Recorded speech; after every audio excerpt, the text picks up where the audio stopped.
எதிரி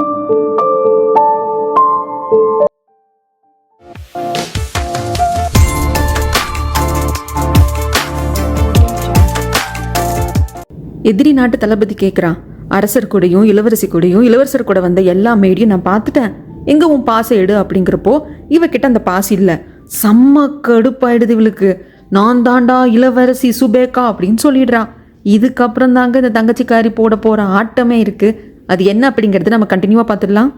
அதுக்கு முன்னாடி என்னோட வாய்ஸ் ஓவர் நரேஷன் ஸ்டோரி எல்லாம் உங்களுக்கு பிடிச்சிருந்தா லைக் பண்ணிட்டு பாருங்க. அப்படியே உங்க ஃப்ரெண்ட் அண்ட் ஃபேமிலி கூட ஷேர் பண்ணிக்கோங்க. இது வரைக்கும் யாராவது சப்ஸ்கிரைப் பண்ண பார்த்துட்டு இருந்தீங்கன்னா மறக்காம சப்ஸ்கிரைப் பண்ணிக்கோங்க.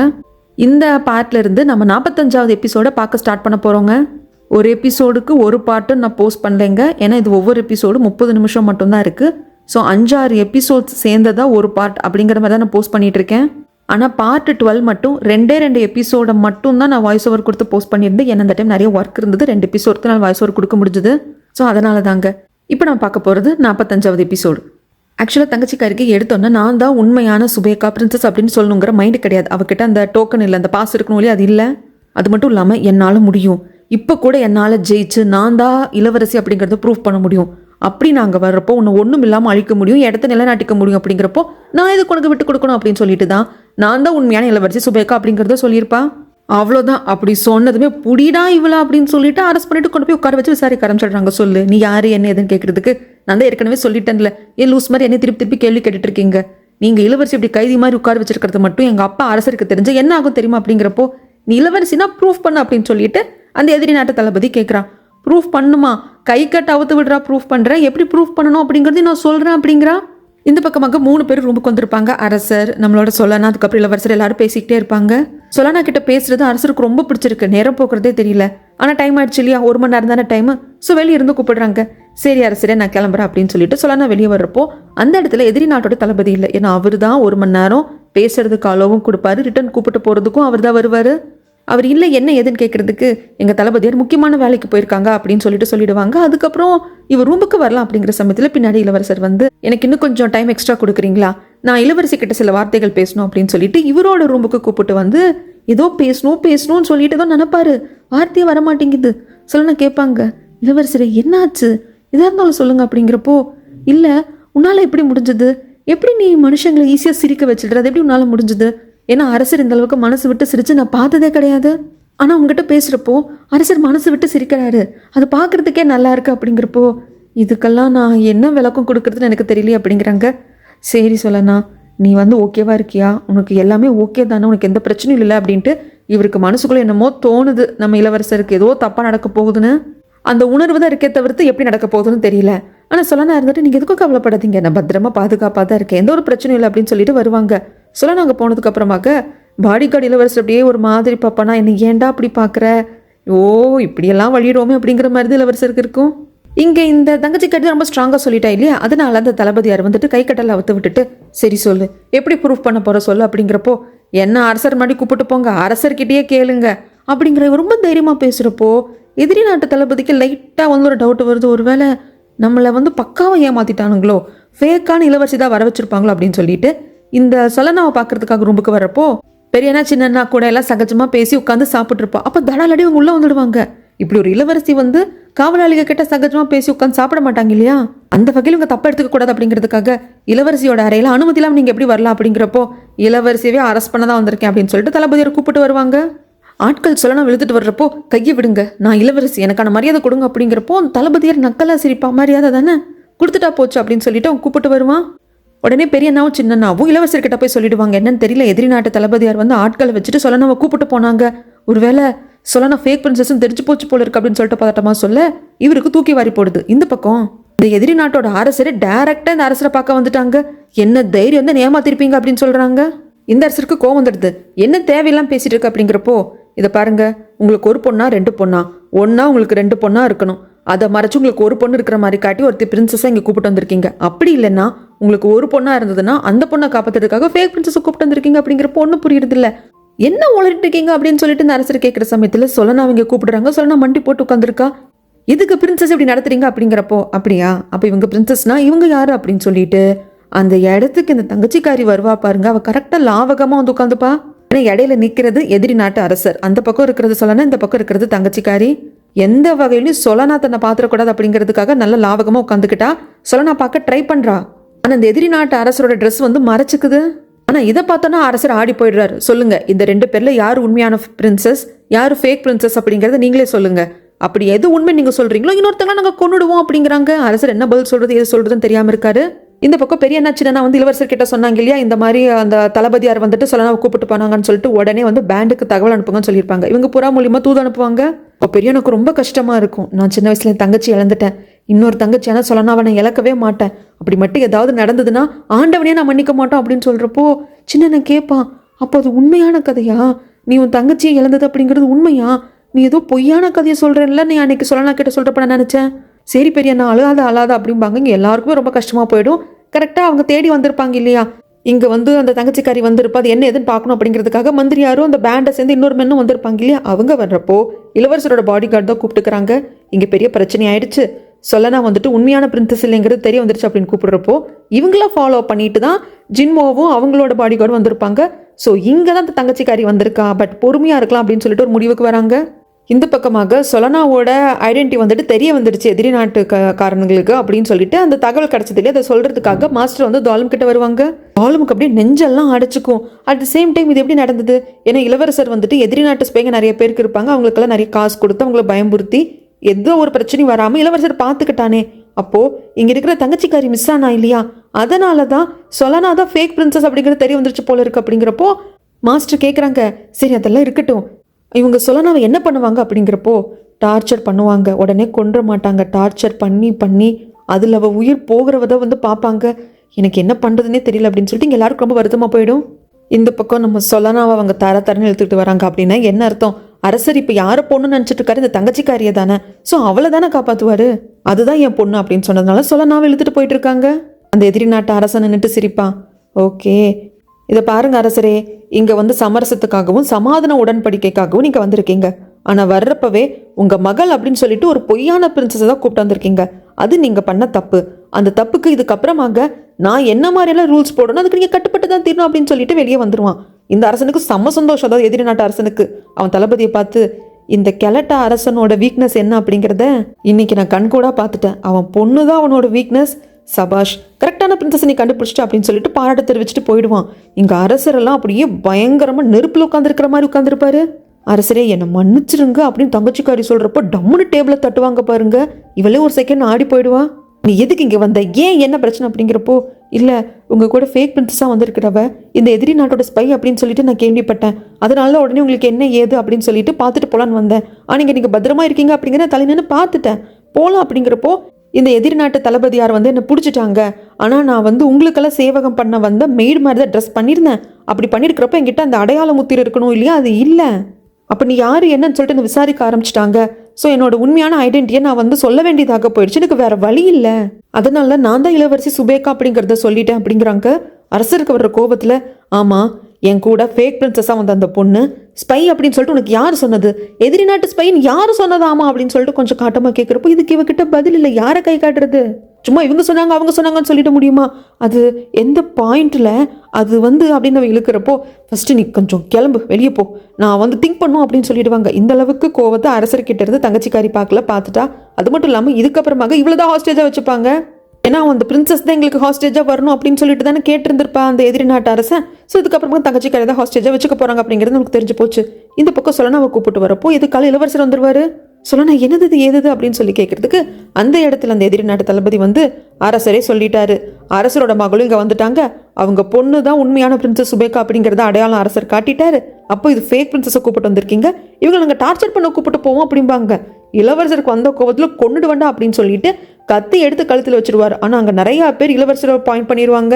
ஆனால் இளவரசர் பயப்பட மாட்டாரு. இவன் கழுத்தை அறுத்துடலாம் அப்படிங்கிற கோபம் தான் இருக்கும். ஆனால் அந்த எதிரி நாடு தளபதி சொல்லுவான், இதை பாருங்க இளவரசே, நீங்கள் என் கழுத்தை அறுக்கிறதுனால வந்து ஒன்றும் நடக்க போகிறது இல்லை, நான் சாவேன் கன்ஃபார்ம். ஆனால் 2 நாட்டுக்கும் போர் வரும், பரவாயில்லையா அப்படிம்பாங்க. ஆனால் அப்போ தான் இளவரசர் காமாவாங்க, இல்லை நாம் அவசரப்படக்கூடாது, நம்ம தொக்கா இவங்க கிட்ட மாட்டிட்டு இருக்கிறப்போ கோவப்படக்கூடாது அப்படின்னு சொல்லிட்டு, இதை பாரு சொல்லனா, நான் இருக்கேன், பயப்படாது, என்ன ஆனாலும் நான் உன்னை விட்டுற மாட்டேன் அப்படின்னு சொல்லி அனுப்பிச்சு வைப்பாரு. இந்த பக்கம் மந்திரியார் வந்துட்டார். வந்து, அரசரே இளவரசி இந்த மாதிரி வந்தாங்களே, ஏதாவது தங்கச்சிக்காரி இதை சொல்கிறாங்க, தங்கச்சிக்காரி வந்தாங்களே என்ன எதுன்னு கேட்கறதுக்கு, அவள் எதுக்கு வந்தா ஏது வந்தான்னு தெரியல, என் கூட இருக்கிற சொலனாவை எதிரி நாட்டோட ஸ்பை அப்படின்னு சொல்லிட்டு அவளுக்கு எதாவது தெரிய வந்திருக்குன்னு வந்தா, எல்லாம் போச்சு. அரசரே நீங்கள் இங்கே இருக்கீங்க, இளவரசர் இங்கே இருக்காங்க, இளவரசி இப்போ இங்கே வந்துட்டாங்க, உங்களோட சேஃப்டி என்ன ஆகுறது, நீங்கள் அமைதி பேச்சுவார்த்தைக்காக தான் வந்தீங்க. ஆமாம், எல்லாம் முடிஞ்சு போச்சு. இதுக்கப்புறமாக்க அந்த எதிரி நாட்டு அரசு நம்மக்கிட்ட என்ன டிமாண்ட் பண்ணுறானோ அதை நம்ம கொடுக்கணும். கொடுத்துட்டா ஒரு பிரச்சனையும் இல்லாமல் இதை நடந்தது எல்லாத்தையும் அப்படியே விட்டுருவான். ஸோ வேறு வழியே இல்லை. இதுக்கப்புறமாக நம்ம சைடு இருந்து டிமாண்ட் வைக்கிறதுக்கு ஒன்றுமே கிடையாது. என்ன பரவாயில்ல, இவன் அப்படி ஒரு முடிவு எடுத்ததுனால என்னோட பொண்ணுக்கு எந்த பிரச்சனையாகாமல் அவன் நல்லபடியாக இருக்கா அப்படின்னு சொல்கிறார் அரசர். ஐயோ, உண்மையான பொண்ணதை இப்போ டார்ச்சர் பண்ண போகிறானுங்க. இந்த பக்கம் நம்ம சொல்லனவ தான் காட்டுவாங்க. 2 கையும் கட்டி போட்டுட்டு பயங்கரமாக அடிப்பாங்க. ரத்தம் வரவே ஆரம்பிச்சிடும் அடித்ததுலையே. இந்த பக்கம் இளவரசர் ஓடி வருவார். இல்லை சொல்லணும் விட்டுறக்கூடாது, அரசர்கிட்ட பேசணும் அப்படிங்கிறதுக்காக வருவார். இந்த பக்கமால இவளுக்குன்னு இருக்கிற ரூமுக்கு நல்லா அழகாக இளவரசி மாதிரி ரெடி ஆகிட்டு வந்துட்டா. அங்கே மெய்ட் வெயிட் பண்ணிட்டு இருப்பாங்க. அவங்களுக்கு இத்தனை கூத்தும் தெரியும். அவங்க வந்துட்டு கேட்பாங்க, ஏன் இப்படி அவசரப்பட்டீங்க, நீங்கள் அரசர் பக்கத்தில் இருக்க அந்த ஃபேக் பிரின்சஸ் மேலே உங்களுக்கு நம்பிக்கையில் எதிரி நாட்டு ஸ்பை அப்படின்னு உங்களுக்கு தெரிய வந்துருச்சு அப்படின்னா இப்படி தான் எல்லாத்தையும் போட்டு உடைப்பீங்களா? நீங்கள் அரசர்கிட்ட போய் ரகசியமால சொல்லியிருக்கணும். இப்போ பாருங்க, எல்லாம் வேற மாதிரி போயிடுச்சு. எதிரி நாட்டு அரசனுக்கு உங்கள் இடத்துல ஒரு ஃபேக் பிரின்சஸ் அனுப்பிச்சு வச்சிருக்கோம் அப்படிங்கிற அளவுக்கு தெரிஞ்சு போச்சு. கடைசியில் அவன் டிமாண்ட் எல்லாத்தையும் நம்ம செஞ்சு கொடுக்க வேண்டியதாக போச்சு இல்லை அப்படின்னு மேடு கிடந்து துடிச்சுக்கிட்டு பேசிக்கிட்டு கிடப்பா. ஆனால் இந்த தங்கச்சிக்காரிக்கு அவளுக்கு மைண்ட் என்ன தெரியுமா இருக்குது, சொல்லணும் இப்போ சாக போகிறான்னு தெரிஞ்சு போச்சு. ஏன்னா அப்படி சொல்லி தான் கூப்பிட்டு போயிருப்பான். உண்மையான பிரின்சஸ் யாருன்னு சொல்லுங்க, ஃபேக் பிரின்சஸை நான் கொண்டுடுறேன்னு சொல்லிட்டு சொல்லனா அவள் பிடிச்சிட்டு போகிறப்பே தெரியும் கொண்டுடுவாங்க அப்படின்னு சொல்லிட்டு. கொல்லட்டும், இப்போ என்ன தப்பு இருக்குது, இது ஏன் இடம், நான் தானே இருக்கேன், இவ பாட்டுக்கு பேசுவா. அந்த சமயத்தில் நீங்கள் என்ன பேசுகிறீங்கன்னு புரியலையேன்னு மேடு கேட்குறப்போ, இது பாரு, கிட்டத்தட்ட 1 வருஷமாக நீ எனக்கு மேடாக இருக்கியல்ல, நான் பண்ணுற ஏதோ ஒரு விஷயத்தில் என்னை பார்க்குறப்போ உனக்கு இறக்கமே இல்லாத ராட்சசி மாதிரி தோணியிருக்கனா அப்படிங்கிற சமயத்தில், ஐயோ எனக்கு அப்படிலாம் தோணுது இல்லைங்க. அவங்க பண்ணுற விஷயங்களுக்கு அவங்களுக்குன்னு ஒரு காரணம் இருக்கும் இல்லையா?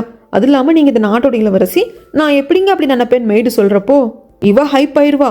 யாருமே தெரிஞ்ச ஸ்லேவாக பிறக்கிறது கிடையாது. ஸ்லேவாகவே இருக்கிறதுக்கு யாருக்கு தான் விருப்பம் இருக்கும்? அவங்க வாழ்க்கையை மாற்றுறதுக்கான ஒரு சான்ஸ் கிடைக்கிறப்போ என்ன நடந்தாலும் அதை அடையிறதுக்கு அவங்களுக்கு எல்லா தகுதி இருக்குது.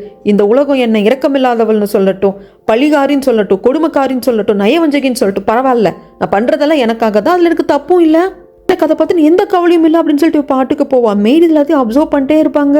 இப்படி பயங்கரமாக பெரிய ஸ்பீச் கொடுத்துட்டோம் அப்படிங்கிற நினைப்பெல்லாம் அழுதுகிட்டே வெளியே வரப்போ அங்கே ஜிம்மோ நிற்பாங்க. நீ என்ன இங்கே பண்ணுற ஜிம்மோன்னு தங்கச்சிக்காரி கேட்க, அதை நான் கேட்கணும், நீ இங்கே இருக்கக்கூடாது, நீ என்ன இங்கே பண்ணிட்டு இருக்க அப்படிம்பாங்க. இதை பாரு ஜிம்மோ, அதெல்லாம் டிஸ்கஸ் பண்ணுற இடம் கிடையாது, இது எதாக இருந்தாலும் அப்புறம் பேசிக்கலாம் அப்படின்னு சொல்லிட்டு இவ போயிடுவா. அப்போ தன்னோட பாடி கார்டு கிட்ட ஜிம்மோ சொல்வான், எஸ் இங்கே ஏதோ ஒன்று தப்பாக நடக்குதுடா பாடி கார்டு அப்படின்னு சொல்லிட்டு. ஜிம்மோக்கு கஷ்டமாக இருக்குது. சொல்லனா தன்னோட ஹாஃப் சிஸ்டர் அப்படிங்கிறது ஜிம்மோக்கு தெரியல அப்படின்னாலும் அவனுக்கு கண்ணெல்லாம் கலங்குது. இங்கே ஏதோ நடக்கக்கூடாது, ஒரு தப்பு நடக்குது அப்படின்னு சொல்லிட்டு கூட பாடி கார்டு கிட்ட புலம்புவான். அப்படியே கண்ணெல்லாம் கலங்க ஜின்மோ இங்கே நிற்பானா. இந்த பக்கமாக நம்ம சொல்லனாவை அடித்து தண்ணி ஊற்றி தெளிய வச்சு அடிப்பாங்க. அப்படி தண்ணி ஊற்றி தெளிய வைக்கிறப்போ இளவரசர் சொன்னதான் ஞாபகம் வரும். ஒரு வாட்டி நம்ம அந்த எதிரி நாட்டு அரசங்கிட்ட பேச்சுவார்த்தைக்கு போனதுக்கு அப்புறமாக, என்னால் உன்னை காப்பாற்ற முடியுமா என்னன்னு கூட எனக்கு தெரியாது, நீ கண்டிப்பாக உன்னை காப்பாற்றிக்கணும், ஆனால் நான் ப்ராமிஸ் பண்ணி கொடுக்குறேன், என்ன நடந்தாலும் நானும் கண்டிப்பாக உன்னை காப்பாற்ற வருவேன். நீ என் பக்கம் இல்லாமல் போகிற அப்படின்னா அந்த அனுமதியை நான் தான் கொடுக்கணுமே தவிர்த்து வேற யாரும் என்கிட்ட இருக்கிற உன்னை பறிச்சுட்டு போக முடியாது அப்படின்னு நல்லா பேசியிருப்பாரு. அதெல்லாம் அவளுக்கு ஞாபகம் வருது. அதனால இன்னுமே உறுதியாக இருக்கா. உடம்பளவில் அடியெல்லாம் வாங்கி கிட்டத்தட்ட போதுண்டா, இதுக்கப்புறம் செத்தா கூட பரவாயில்லங்கிற ஸ்டேஜில் இருந்தாலும் அந்த உயிரும் அந்த மைண்டும் இல்லை, நாம் இன்னும் ஸ்ட்ராங்காக இருக்கணும் அப்படின்னு சொல்லிட்டு விடாப்பிடியாக இருக்கா. இந்த பக்கம் இளவரசர் அரசர் இருக்கிற அந்த ரூமுக்கு ஓடி வந்துட்டாரு. மண்டி போட்டுட்டு அலறப்போ, என்னென்னமோ பிளான் பண்ணோம், இப்படியோ போயிடுச்சுன்னு அரசர் சொல்கிறப்போ, அதெல்லாம் இல்லை, நீங்கள் சொல்லனா அவள் கைவிட்டுட்டீங்களா, நீங்கள் சொல்லனா அவள் கைவிட்டுட்டீங்கன்னா சொல்லனா இறந்து போயிடுவா, நீ உங்களுக்கு சொல்லனா அவள் பிடிச்சிருந்தது இல்லையா, அந்த பொண்ணு உங்களை சிரிக்க வைக்கிறா, அந்த பொண்ணு நல்ல பொண்ணு அப்படின்னு சொல்லிட்டு நீங்கள் சொன்னீங்க இல்லையா அப்படிங்கிறப்போ, ஆமாப்பா புரியுது, அதுக்காக என் பொண்ணு சுபேக்காவை பலி கொடுக்க சொல்றியா, சொல்லனாவை காப்பாற்ற போனால் கண்டிப்பாக என்னோட மகளான சுபேக்காவை நான் உங்ககிட்ட கொடுத்து தானே தீரணும் அப்படிங்கிறப்போ, இல்லை நீங்கள் சொல்லனாவை கைவிடக்கூடாது, சொல்லனாக்கு நீங்கள் ஹெல்ப் பண்ணியே தீரணும் அப்படிங்கிறப்போ, இதெல்லாத்தையும் வெளியே நின்று தங்கச்சிக்காரி கேட்டுட்டு தான் இருப்பா. என்னடா இது, நம்ம அண்ணன் இப்படி சொல்லனாக்காக வாக்குவாதம் பண்ணுறானே அப்படிங்கிற மாதிரி தான் இருக்கும்.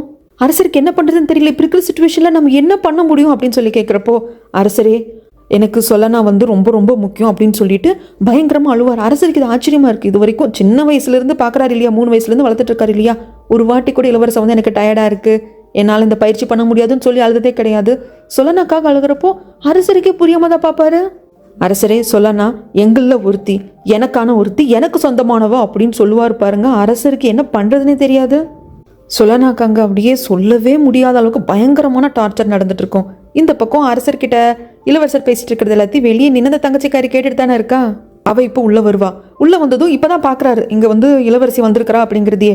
நீ எதுக்குமா இங்கே வந்த என்ன ஏது அப்படிங்கிறதுக்கு, நான் தான் அரசர்கிட்ட சொன்னேன், அந்த ஃபேக் பிரின்சஸை என்னோட இடத்துல வந்துருக்கிற சொல்லனா எதிரி நாட்டோட ஸ்பை அப்படிங்கிறத நான் தான் சொன்னேன், எனக்கு அந்த நியூஸ் கிடைச்சது அப்படிங்கிறாங்க.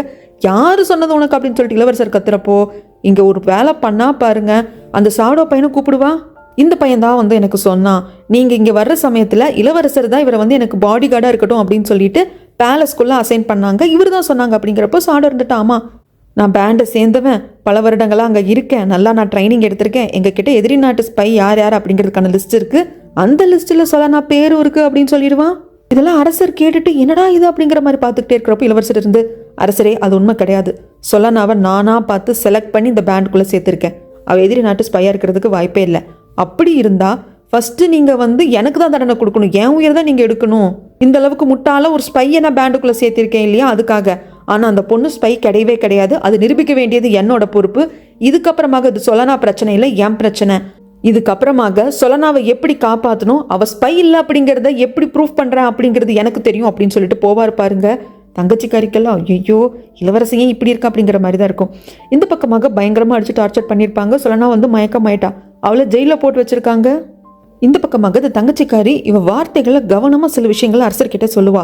அரசர் அப்பவும் சொல்வார், இதை பாரு, உனக்கு அந்த பொண்ணு ஸ்பை அப்படின்னு தெரிஞ்சே இருந்தாலும் நீ என்னை பார்க்கறதுக்காக இவ்வளோ தூரம் வந்தது தப்பு, எனக்கு தகவல் அனுப்ப முயற்சி பண்ணியிருக்கணும், அங்கே அரண்மனையில் மந்திரியார் இருக்காங்க, ராணி இருக்காங்க, நீ அவங்க கிட்ட தான் ஃபர்ஸ்ட் சொல்லியிருக்கணும், நீ எதுக்கு உடனே என்னை பார்க்க வந்த, அது மட்டும் இல்லாமல் அந்த பொண்ணு தான் உண்மையான ஸ்பை அப்படின்னா அது வந்து இளவரசருக்கு தெரியாமல் இருக்காது, இளவரசன் வந்து அந்தளவுக்கு முட்டாள் கிடையாது ஒரு ஸ்பையை வந்து பேண்டுக்குள்ளே சேர்க்கறதுக்கு, அது மட்டும் இல்லாமல் அந்த பொண்ணு சொல்லனா எதிரி நாட்டோட ஸ்பை அப்படிங்கிறது ப்ரூஃப் ஆகலையே அப்படிங்கிறாங்க. ஆமாம் அரசரி, அதான் நானும் சொல்கிறேன், அது ப்ரூவ் ஆகலை, ஒருவேளை அந்த பொண்ணு ஸ்பையா இல்லாமலும் இருக்கலாம். ஆனால் நான் பயந்துட்டேன், எனக்கு இந்த நியூஸை கேள்விப்பட்டதும் என் அப்பாவை காப்பாற்றுறதுக்காக நான் வந்துட்டேன் அப்படின்னதும் அரசர் மெல்ட் ஆயிட்டார். எங்கள் அம்மா சாவா இறந்து பொறுப்பை சாகிற தருவாயில் தான் உங்களை பற்றி என்கிட்ட சொன்னாங்க, எங்கள் அம்மா இறந்து போனதுக்கு அப்புறமாக எனக்குன்னு ஒரு அப்பா இருக்காரு, அவர் தான் என்னோட உண்மையான பயாலஜிக்கல் ஃபாதர் அப்படின்னு சொல்லிட்டு நான் உங்களை தேடி வந்தேன், உங்களையும் நான் இழக்கிறதுக்கு விரும்பல, ஒரு லெட்டர் அனுப்பிச்சிட்டு புறா மூலியமாக தூது அனுப்பிச்சிட்டு உங்களுக்கு என்னாச்சோ ஏதாச்சும் என்னால் வெயிட் பண்ண வர முடியாது, ஒரு மகளாக உங்களை உடனே வந்து காப்பாற்றணும் அப்படிங்கிறத எனக்குள்ள தோணிக்கிட்டே இருந்தது, அதனால தான் நான் வந்துட்டேன், நான் இதை உங்ககிட்டயே நான் ஒப்படைக்கிறேன், ஒருவேளை அந்த பொண்ணு சொல்லனா ஸ்பையா இல்லை அப்படின்னா நீங்கள் என்ன பனிஷ்மெண்ட் கொடுத்தாலும் நான் ஏற்றுக்கிறேன் அப்படின்னு சொல்லிட்டு வெளியே வந்துடுவா. அதாவது எப்படி கேம் விளாண்டா அப்படின்னா, இவ வந்த சந்தேகத்தில் அப்பாவை காப்பாற்றுறதுக்காக உணர்ச்சி வசப்பட்டு வந்துட்ட மாதிரி கேமை மாற்றிட்டா. ஏன்னா நல்ல விசாரிச்சா தெரிஞ்சு போயிடும் சொல்லனா வந்து எதிரி நாட்டோட ஸ்பை இல்லை அப்படின்ட்டு. ஏன்னா இளவரசர் அவ்வளோ ஸ்ட்ராங்காக இருக்காங்க, ஈஸியாக அதை ப்ரூஃப் பண்ணிடுவார். அப்படி ப்ரூஃப் பண்ணுற பட்சத்தில் எல்லாரும் தன் மேலே குற்றம் சுமத்திடக்கூடாது, தனக்கு இருக்கிற இடம் பறி போயிடக்கூடாது அப்படிங்கிறதுக்காக இவ்வளோ அழகாக விளாண்டுட்டா.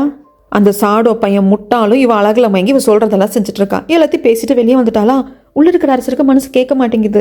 நெஞ்சு வலி அப்படின்னு சொன்னதும் அரிசி கஞ்சியெல்லாம் வச்சு கொடுத்துருப்பா இல்லையா சொல்லனா, அதெல்லாம் ஞாபகம் வருது. எதிரி நாட்டு ஸ்பையா இருந்தா எனக்கு லைட்டாக நெஞ்சு வலிக்குது அப்படின்னு சொன்னதும் அவளே அவள் கையால் சமைச்சு எடுத்துட்டு வந்தாலே, கண்டிப்பாக அந்த பொண்ணு ஸ்பையா இருக்கிறதுக்கு வாய்ப்பு இல்லை அப்படின்னு அரசருக்கு தோணுது. இங்கே சீன் அப்படியே கட் பண்ணால் ஜெயிலுக்குள்ளே இருக்கிற சொலனாவை தான் காட்டுறாங்க. சொலனா வந்து பயங்கரமான அடி வாங்கி ஒரு மயக்க ஸ்டேஜில் இருக்கிறா. அப்போது தாலும் ட்ரைனிங் கொடுத்தப்போ எல்லா ட்ரைனிங்கும் முடிஞ்சிருக்கும். கடைசியில் நான் உன்னை காப்பாற்றிக்கிறதுக்காக ஒரு புக்கு கொடுக்குறேன், எதிரி நாட்டு அரசரை பற்றி அந்த நாட்டை பற்றி எல்லாம் இருக்குது, இந்த புக்கு லைப்ரரியிலே இல்லைன்னு சொல்லியிருப்பாங்க இல்லையா, அதை வந்து சொலனா படிச்சுட்டு இருந்திருப்பா. படிக்கிறப்போ இடையில 2 பக்கம் மிஸ் ஆகுது, 2 பேப்பர் வந்துட்டு ஃபுல்லாக பிளாங்காக இருக்குது, அதுக்கப்புறமாக நிறையா வந்து கண்டினியூ ஆகுது. அந்த 2 பேப்பரில் வந்துட்டு அதுக்கடுத்து கண்டினியூ ஆகிற பேஜை பார்க்குறப்போ 2 வருடங்களுக்கு அப்புறமாக அப்படின்னு சொல்லிட்டு தான் அந்த ஸ்டோரி மாதிரி கண்டினியூ ஆகுது. இந்த பேப்பர் ஏன் மிஸ் ஆகுது அப்படிங்கிற சமயத்தில் ஆக்சுவலாக இந்த எதிரி நாட்டு அரசன் இருக்கான் இல்லைங்களா, அவன் வந்து சில வருடங்களுக்கு முன்னாடி இப்போ அரசர் இருக்கிற நாட்டுக்கு அவனே ஸ்பையா வந்திருக்கானா. தாலும் சொல்கிறப்போ சொலனாக்கே ஆச்சரியமாக இருக்கும், என்னது எதிரி நாட்டு அரசரே ஸ்பையா வந்தாங்களா அப்படிங்கிறப்போ, ஆமாம் எதுக்காகன்னு கேட்குற சமயத்தில் ஆக்சுவலி நம்ம நாட்டில் வந்துட்டு ஒயின் வந்து ரொம்ப நல்லா இருக்கும், நம்ம நாட்டு ஒயினோட டேஸ்ட் வந்து வேறு எங்கேயுமே கிடைக்காது, அதுக்காக வந்தவன் அந்த ஒயினோட ருசிக்கு மயங்கி 2 வருஷம் இருந்துட்டான், ஸ்பையாவே இருந்திருக்கான். அதுக்கப்புறம் பிடிப்படுற மாதிரி ஸ்டேஜ் வந்தோன்னா தான் அவங்க நாட்டுக்கு அவன் திரும்பி போயிருக்கான். ஸோ அந்த 2 வருஷம் அவங்க என்னென்ன பண்ணிட்டு இருந்தான் அப்படிங்கிறது நம்மளுக்கு தெரியல, அதனால தான் இந்த பக்கத்தை அப்படியே பிளாங்காக விட்டுருக்கேன் அப்படின்னு சொல்லுவாங்க. இங்கே ஜெயிலுக்குள்ளே இருக்கிற சொல்லனா திங்க் பண்ணு அந்த புக்கை பற்றி யோசின்னு அவளையே அவள் மோட்டிவேட் பண்ணிட்டு இருக்கா. அதுக்கப்புறமாக அந்த 2 பக்கத்தை விட்டுட்டு அடுத்தடுத்த பக்கத்தை படிக்கிறப்ப தான் இன்னும் சுவாரஸ்யமான விஷயங்களை தெரிய வந்திருக்கும். அதை வந்து தாலும் கிட்டே சொல்லியிருப்பாங்க.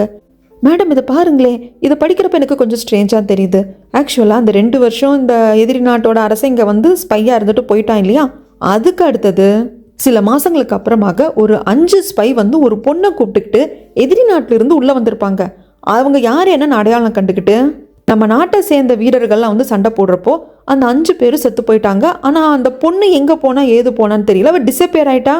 அவள் ஸ்பையா என்ன அப்படிங்கிறது தெரியல, எதிரி நாட்டுக்குள்ளேருந்து அவள் இங்கே ஏன் வந்தா அப்படிங்கிறதும் தெரியல. பெண்கள் கூட ஸ்பையா இருந்திருக்கலாம், அப்போ அந்த பொண்ணு ஸ்பையா இருந்தா அப்படின்னா அவளும் இறந்து போனதா தானே இந்த புக்கில் எழுதியிருந்திருக்கணும். கூட வந்து 5 ஸ்பை தான் வந்து இறந்து போயிருக்காங்க, அந்த பொண்ணு எங்கேன்னு தெரியல, அவள் டிஸப்பியர் ஆயிருக்கா அப்படிங்கிறத வந்து சொல்லியிருப்பாங்க. இது எல்லாமே வந்து அந்த புக்கில் படிச்சதில் இப்போ தான் வந்து அப்படியே யோசனையாக வருது. அப்போ தாலும் கிட்டே வந்துட்டு நம்ம சொல்லனா கேட்டிருப்பாங்க, இந்த புக்கே நீங்கள் தானே ஒவ்வொரு டீட்டெயில்ஸாக கலெக்ட் பண்ணி எழுதுனீங்க அப்படிங்கிறப்போ, ஆமாம் நான் அப்பப்போ கிடைக்கிற டீட்டெயில்ஸை கலெக்ட் பண்ணி எழுதுவேனே தவிர்த்து நான் ஃபுல்லாலாம் படித்து பார்த்தது கிடையாது. ஏன் உன்னை படித்து பார்க்குறப்ப என்ன தோணுது அப்படிங்கிறாங்க. எனக்கு என்னமோ 2 வருஷமாக அந்த எதிரி நாட்டு அரசு இங்கே ஸ்பையாக இருந்தாங்க இல்லையா, அதுக்கான விட இந்த பொண்ணுக்கிட்ட இருக்குமோ எனக்கு தோணுது. அந்த 2 பேப்பர் பிளாங்காக இருந்தது இல்லைங்களா, அதுக்கும் இதுக்கு தான் சம்மந்தம் இருக்கிற மாதிரி தோணுதுன்னு அப்போவே சொல்லியிருப்பா தாலும் கிட்ட. இப்போ அவளுக்கு பர்ஃபெக்டாக ஞாபகம் வந்துருச்சு. ஞாபகம் வந்தது ஒரு தெம்பே வந்துருச்சு. உடனே அவள் ட்ரெஸ்ஸை கிழிச்சு, ஒயிட் கலர் ட்ரெஸ் தான் இப்போ வியர் பண்ணியிருப்பான், கிழிச்சு அவள் ரத்தத்திலேயே வந்து என்னத்தையோ எழுதுறா. அதை எழுதி முடிக்கிறதுக்கும் இளவரசர் பார்க்க வர்றதுக்கும் சரியா இருக்கு. நான் இந்த மாதிரி சொல்லனா கிட்ட கொஞ்சம் தனியாக பேசணும் அப்படின்னு சொல்லிட்டு அங்கே இருக்கிற காவலாளி போக சொல்லுவாங்க. அவங்க போக மாட்டாங்க. நீங்கள் எந்த நாட்டில் இருக்கீங்க, இது ஒன்றும் உங்கள் நாடு கிடையாது அப்படிங்கிறப்போ, இல்லை உங்கள் நாட்டு அரசர்கிட்டயே நான் சொல்லிட்டேன், பெர்மிஷன் வாங்கிட்டேன் அப்படின்னு சொல்லுவாங்க. சரி ரொம்ப நேரம் எடுத்துக்காதீங்க அப்படின்னு சொல்லிட்டு அவங்க போனதுக்கு அப்புறமாக சொல்லனா என்ன மன்னிச்சிடா, நீ கவலைப்படாத, கொஞ்ச நேரம் வந்து போகிறதுக்கும் நான் கண்டிப்பாக நான் வெளியே கூப்பிட்டு வந்துடுவேன் அப்படிங்கிறாங்க. ரொம்ப வலிக்குது, அடிபட்டிருக்கு அப்படிங்கிறப்போ, இல்லை இளவரசரே லேசான லேசான காயம் தான், இதெல்லாம் ஒரு விஷயமே கிடையாது, பேண்டில் சேர்றதுக்கான ட்ரைனிங் பீரியடில் இதுக்கு மேலே காயம் ஏற்பட்டிருக்கு, ஒன்றும் பிரச்சனை இல்லை அப்படிம்பாங்க. கண்டிப்பாக நான் உன்னை காப்பாற்றிடுவேன் சொல்ல, நான் வெளியே வந்ததுக்கப்புறமாக வட்டியும் முதலுமா நான் உனக்கு பே பண்ணுவேன், உனக்கு சிக்கன் பிடிக்கும் இல்லையா, நிறைய சிக்கன் வாங்கி கொடுக்குறேன் அப்படிம்பாங்க. என்ன சொல்கிறதுனே தெரியல சொல்லனாக்கு. அவளும் சரி அப்படின்னு சொல்லிட்டு சிரிச்சுக்கிட்டே, இளவரசரே என்னை கைவிட்டுறாதீங்க அப்படின்னு சொல்லிட்டு கையை பிடிச்சிப்பா. ஏன்னா இவகிட்ட இருக்கிற அந்த துணியை கொடுக்கணும் இல்லையா, அதுக்காக இளவரசர் புரிஞ்சுப்பாரு. அப்பொழுதுக்கு ஆறுதல் படுத்துகிற மாதிரி அப்படியே அந்த துணியை வந்து கையில் வாங்கிட்டு வந்து வெளியே வந்து ஓப்பன் பண்ணி பார்ப்பாரு. அதில் என்ன எழுதியிருக்கும் அப்படின்னா, இந்த எதிரி நாட்டு அரசனுக்கு ஒரு பொண்ணு கூட தொடர்பு இருக்கு, அந்த பொண்ணு நம்ம நாட்டுக்குள்ளதான் இருக்கா அப்படின்னு சொல்லியிருப்பாங்க. இது போதும், அதை எப்படியாவது கண்டுபிடிச்சு அதை வச்சு இவனை பிளாக்மெயில் பண்ணலாம் அப்படிங்கிற முடிவுக்கு இளவரசர் வந்துட்டாரு. அதுக்கப்புறமாக அரசர் ரெடி ஆயிட்டு இருக்காரு. இன்னைக்கு வந்து இந்த எதிரி நாட்டு இளவரசனோட 3வது மீட்டிங் நடக்க போகுது. ஆனால் எல்லாம் நம்மளுக்கு எகெயின்ஸ்டாக தான் இருக்கு. ஏன்னா நம்ம ஃபேக் பிரின்சஸை கூப்பிட்டு வந்தோம், உண்மையான பிரின்சஸை இப்போ அவங்க கையில் கிடைச்சிட்டாங்க, எல்லாம் என்னமோ ஏதோ அப்படின்னு சொல்லிட்டு ரெடி ஆகிட்டு இருப்பாரு. அந்த சமயத்தில் இளவரசர் வருவார். வந்ததும் நான் வந்து அரசருக்கு ட்ரெஸ் வந்து போட்டு விடுறேன், நீங்கள் போங்க அப்படின்னு சொல்லிட்டு மந்திரியாரையும் கேர்டேக்கரையும் வெளியே அனுப்பிச்சிடுவாங்க. அதுக்கப்புறமாக இளவரசர் பிரிண்டி ட்ரெஸ் எல்லாம் மாட்டி விட்டதுக்கு அப்புறமாக அரசர் கேட்பாங்க, என்னப்பா உன்னோட ஓன் மைண்டுக்கு வந்துட்டு அப்படின்னதும், வந்துட்டு அரசரே இதை பார்ப்பா, அரசனா உன்னோட லாயல்ட்டி வந்து மக்களுக்கு தான் இருக்கணுமே தவிர்த்து ஒரே ஒரு பொண்ணுக்குன்னு செலக்டிவாக இருக்கக்கூடாது, அதுக்கு வித்தியாசம் இருக்குது. ஆமாம் அரசரை நான் தப்பு பண்ணிட்டேன், நான் வந்து தெரிஞ்சிட்டேன், நம்ம மக்களுக்காக தான் இருக்கணும், எல்லாத்தையும் நான் புரிஞ்சுக்கிட்டேன் அப்படிங்கிறாங்க. நம்ம வீக்னஸ் அவனுக்கு தெரிஞ்சு போச்சு. ஸோ கண்டிப்பாக அவன் கேட்குறதுக்கு வந்து நம்ம ஓகே சொல்லி தான் ஆகணும், வா போகலாம் அப்படின்னு கூப்பிட்டு வராங்க. இவங்க நினச்சது எங்கேயும் நடக்குது.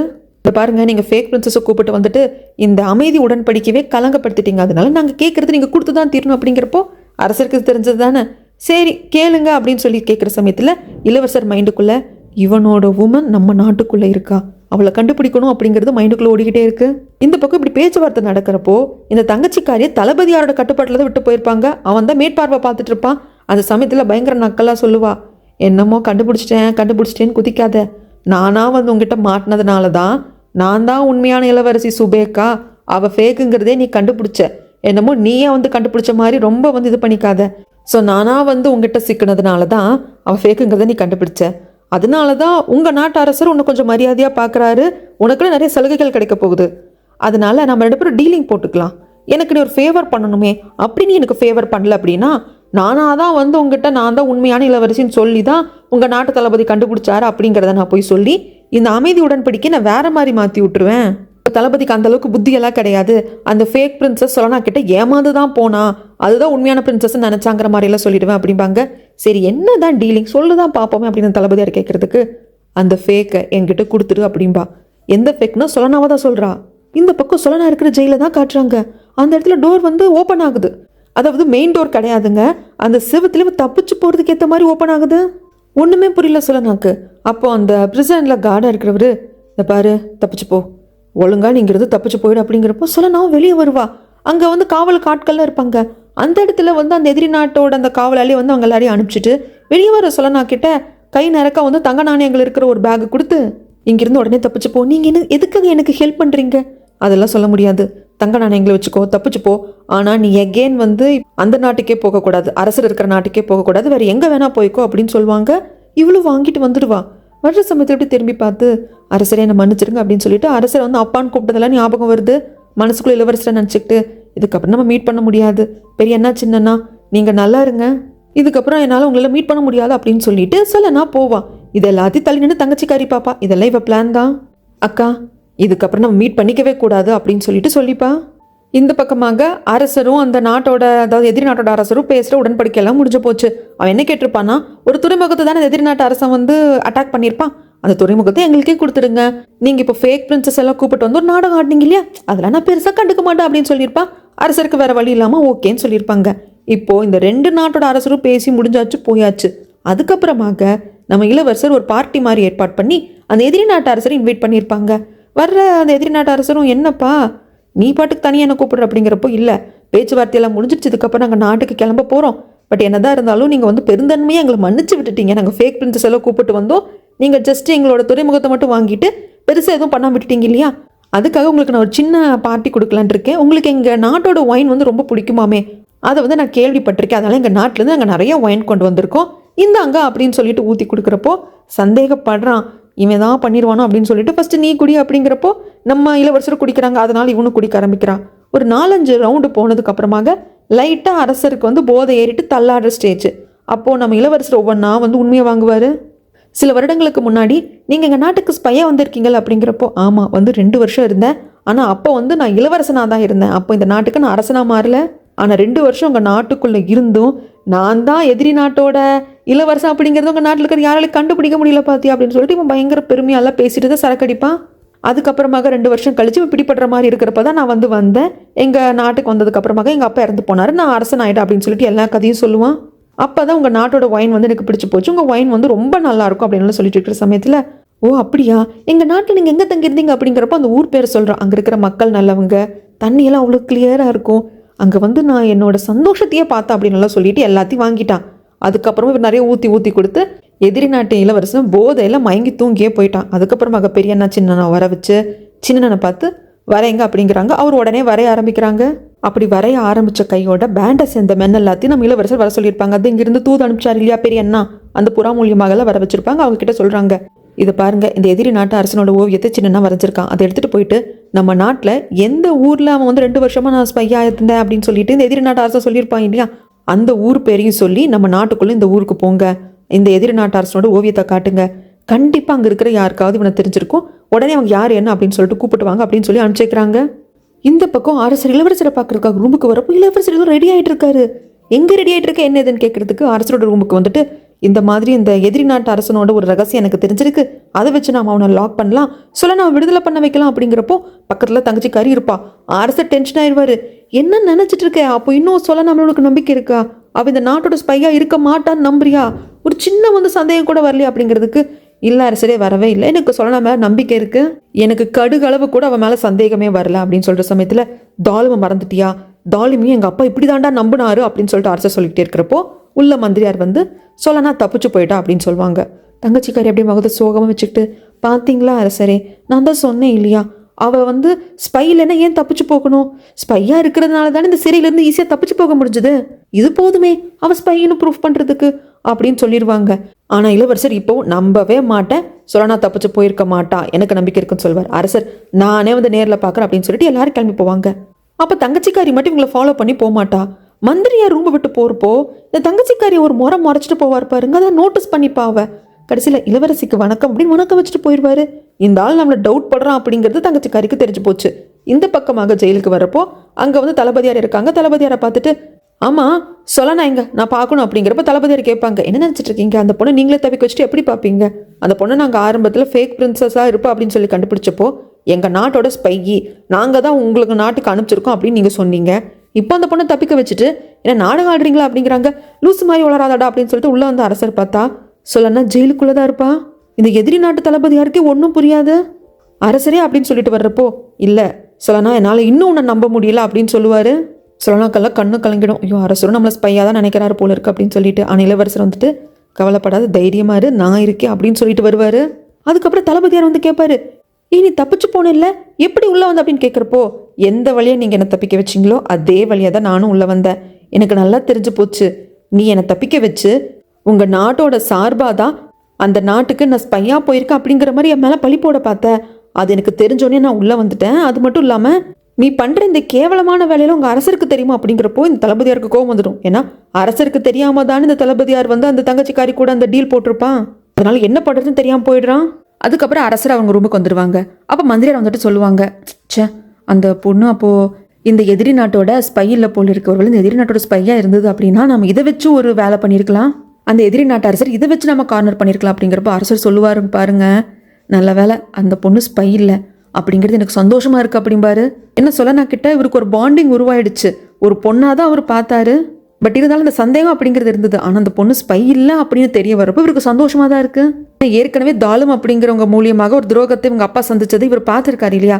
ஸோ அந்த துரோகம் தனக்கு நடக்கல அப்படிங்கிற சந்தோஷம் தான் இவருக்கு. மந்திரியாரே என்ன சொல்றீங்க அரசரே அப்படின்னு கேட்குறப்போ, நான் நம்பின ஒரு பர்சன் எனக்கு துரோகம் பண்ணலை அப்படின்னு மட்டும்தான் சொல்லுவார். இங்கே சீன் அப்படியே கட் பண்ணா தங்கச்சிக்காரிக்கு சாப்பாடு எடுத்துகிட்டு வருவா மேடு. அப்போ கரெக்டாக சாடோ வருவார். வந்த சாடோ கிட்ட என்ன அந்த சொல்லனா ஸ்பைன்னு தெரிஞ்சிருச்சா, அரசர் நம்பிட்டாரா அப்படிங்கிறப்போ, அம்மா இல்லைம்மா அந்த பொண்ணு ஜெயில தாம்மா இருக்கும் அப்படின்னதும் தங்கச்சிக்காரிக்கு ஒரு பயம் வரும் பாருங்க. எனக்கெல்லாம் ஹாப்பியாக இருந்தது. அப்போ போன சொல்லனாக்கா திரும்பி வந்திருக்கா அப்படின்னா அவ்வளோதான் அப்படிங்கிற மாதிரி தான் இருக்கும். இந்த பக்கமாக எகெயின் புறா மூலியமாக மாஸ்டருக்கு தூது வருது. என்னன்னா இந்த நாட்டுக்குள்ள இருக்கிற அந்த ஊரோட பேர் வருது. ஸோ அங்கே போய் விசாரிக்கணும் அப்படிங்கிறது அர்த்தம். உடனே அந்த இடத்துக்கு இவங்க ஆட்கள்லாம் கூப்பிட்டு போறாங்க. அங்கே போனதுக்கப்புறம் தெரிய வருது அந்த எதிரி நாட்டு அரசனுக்கு இந்த நாட்டில் தான் ஒரு பொண்ணு கூட தான் தொடர்பு இருக்கு. அந்த பொண்ணு இங்கே தான் இருக்க வாய்ப்பு இருக்குன்னு சொல்லி தேடிட்டு இருக்காங்க. நம்ம இளவரசரும் களத்தில் இறங்கிட்டாரு. ஒவ்வொரு வீடா போய் தேடுறாரு. அந்த எதிரி நாட்டு அரசனோட அந்த ஓவியத்தை காட்டி காட்டி கேட்குறாங்க. யாருக்கு ஒன்றும் தெரியல அப்படிங்கிறாங்க. அரசர் அப்படியே சோர்ந்து போய் உட்காருவாரு. இவனை இன்னும் யாருக்கிட்ட தான் காட்டி விசாரிக்கிறதுன்னு தெரியாமல் இருக்கிறப்போ ஒரு குட்டி பையன் பார்த்துட்டு, அடா இவங்க எங்கள் அப்பாவோட ஓவியத்தை நீங்கள் எதுக்கு கையில் வச்சுட்டு இருக்கீங்கன்னு அந்த குட்டி பையன் கேட்பான். நம்ம இளவரசருக்குலாம் சந்தோஷம். இது உன் அப்பாவா அப்படிங்கிறப்ப, ஆமாம் எங்கள் அம்மா டெய்லி இந்த ஓவியத்தை பார்ப்பாங்க, எனக்கும் காட்டுவாங்க. இவர் தான்டா கண்ணா உங்கள் அப்பான்னு எங்கள் அம்மா இங்கே சொல்லியிருக்காங்களே அப்படின்னதும் இளவரசருக்கு செம சந்தோஷம். உடனே கண்ணா உன் வீட்டை காட்டு அப்படின்னு சொல்லிட்டு இளவரசர் அவங்க ஆட்களை கூப்பிட்டு அங்கே வந்ததும் அந்த பையனோட அம்மா ஃபர்ஸ்ட் பயந்துருவாங்க. யார் நீங்கள் என்ன ஏதுன்னு கேட்பாங்க. நீங்கள் பயப்படாதீங்க, எதிரி நாட்டு அரசர் கூட உங்களை நாங்கள் சேர்த்து வைக்க தான் போகிறோம் அப்படின்னு அங்கிருந்து கூப்பிட்டு வருவாங்க. அதுக்கப்புறமாக இளவரசர் இந்த எதிரி நாட்டு அரசனை பார்த்து கூப்பிட்டு, நீங்கள் 2 வருஷமா ஸ்பையா எங்கள் நாட்டுக்குள்ளே இருந்தப்போ ஒரு பொண்ணு கூட உங்களுக்கு பழக்கம் ஏற்பட்டிருக்கு. அந்த பொண்ணு உங்களோட பையனை கூட பெத்தெடுத்துட்டு இருந்திருக்கான். அந்த பொண்ணோட பேர் இதுதான், நான் கூப்பிட்டு வந்திருக்கேன் அப்படின்னு சொல்லி கூப்பிட்டு வருவாங்க. அந்த பொண்ணை பார்த்ததும் இந்த எதிரி நாட்டு அரசனுக்கு பயங்கரமான சந்தோஷம். ஐயோ நான் உன்னை தேடி என்னோட ஆட்கள் எல்லாத்தையும் அந்த நாட்டுக்குள்ளே அனுப்புறான்னு, நீ எங்கே இருக்கேன்னு என்னால் கண்டுபிடிக்கவே முடியல, உன்னை எவ்வளோ மிஸ் பண்ண தெரியுமா, இதுக்கப்புறம் நீ எங்கேயும் போகக்கூடாது, என் கூடவே தான் இருக்கணும் அப்படின்னு சொல்லிட்டு சொல்லுவாங்க.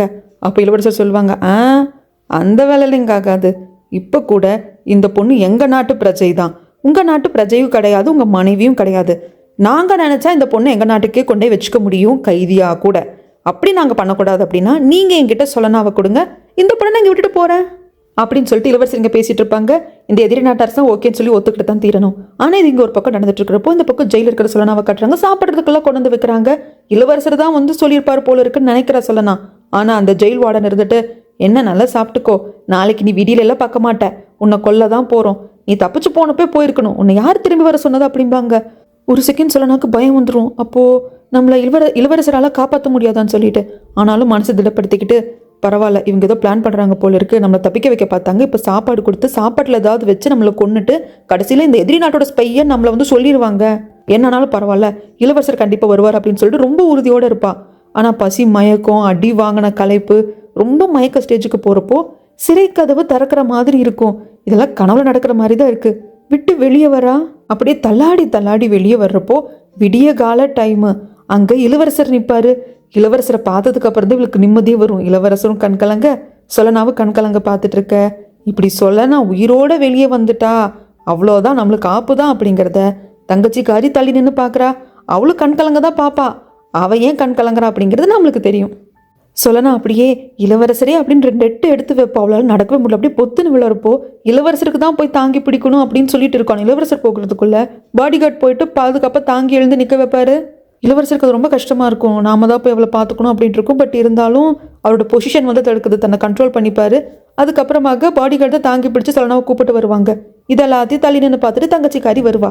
அவள் ரிட்டர்ன் வரப்போ எதுக்கால ஜின்மோ இவ்வளோ ஏர்லி மார்னிங் இங்கே என்ன பண்ணுறீங்க என்ன ஏதுன்னு கேட்குறப்போ, அது உனக்கு தேவையில்லாதது அப்படின்னு சொல்லிட்டு தங்கச்சிக்காரி பாப்பா.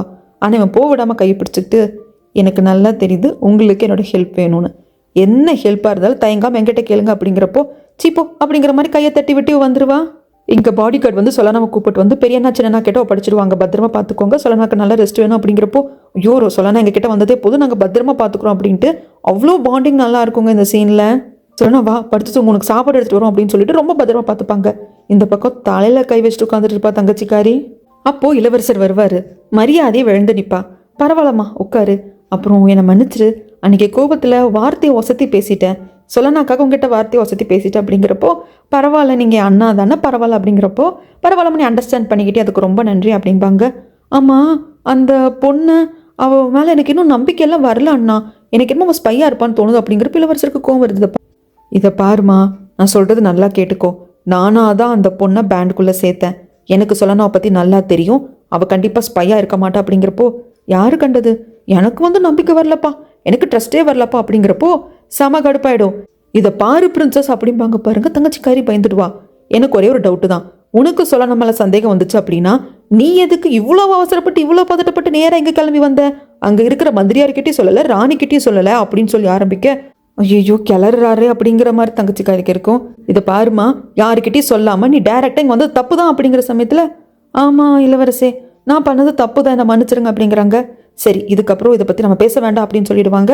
இவளும் வந்து விட்டுருவா, இதுக்கு மேலே நம்ம ஏதாவது பண்ணோம் அப்படின்னா நாம் பண்ண தப்பெல்லாம் வெளியே வந்துருமோன்னு சொல்லிட்டு அமைதியாயிருவா. இந்த பக்கம் சொல்லனாவால் வெடுக்குன்னு படுக்க கூட முடியல, எங்கே படுத்தாலும் நோவுது. அந்த சமயத்தில் பெரிய நாச்சினாங்க கோவம் வரும். இந்த இளவரசனை சும்மாவே விடக்கூடாது, எப்போ பார்த்தாலும் இந்த புள்ளி வம்பளை மாட்டி விட்டுக்கிட்டே இருக்கா அப்படிங்கிறப்போ ஒரு பணிப்பெண் வருவாங்க. வந்தவங்க இந்த மருந்தை ஒரு நாளைக்கு 2ங்கிற வீதம் எடுத்துக்கோங்க அப்படின்னு வைப்பாங்க. யாருங்க உங்ககிட்ட இதை கொடுத்தது அப்படின்னு கேட்கறதுக்கு நான் கொடுத்துட்டு எங்கே கிளம்புறேன் அப்படின்னு சொல்லிட்டு அந்த பணிப்பெண் போயிடுவாங்க. பெரியண்ணாக்கு இது யார் கொடுத்து அனுப்பிச்சிருப்பாங்க? அது மட்டும் இல்லாமல் இது ராயல் மெடிசன் அந்த பொண்ணு சொல்லிட்டு தான் போயிருப்பா. யார் கொடுத்து அனுப்பிச்சிருப்பாங்க அப்படின்னு சொல்லிட்டு குழம்பிட்டே இருக்கிறப்போ சின்னனா இருந்துட்டு இன்னுமா தெரியல இது யார் கொடுத்துருப்பாங்கன்ட்டு இளவரசர் தான் ஞாபகம் இருக்கா, ஒரு வாட்டி சொல்லனா உடம்பு செல்லாம் மயக்கம் போட்டு விழுந்தப்போ இளவரசர் எப்படி பதறி போனாரு, அவரே வந்து நெத்தியெல்லாம் தொட்டு பார்த்தாரே ஃபீவர் இருக்கான்னு சொல்லிட்டு. ஸோ இளவரசர் தான் கொடுத்து விட்டுருப்பாங்க அப்படிங்கிறப்போ இவனுக்கு எந்த லிஸ்ட்டில் நான் எடுத்துக்கிறதுன்னு தான் பெரியண்ணாக்கு இருக்கும். இந்த பொண்ணை வம்புலையும் மாட்டி விடுறான், காப்பாற்றவும் செய்கிறான்.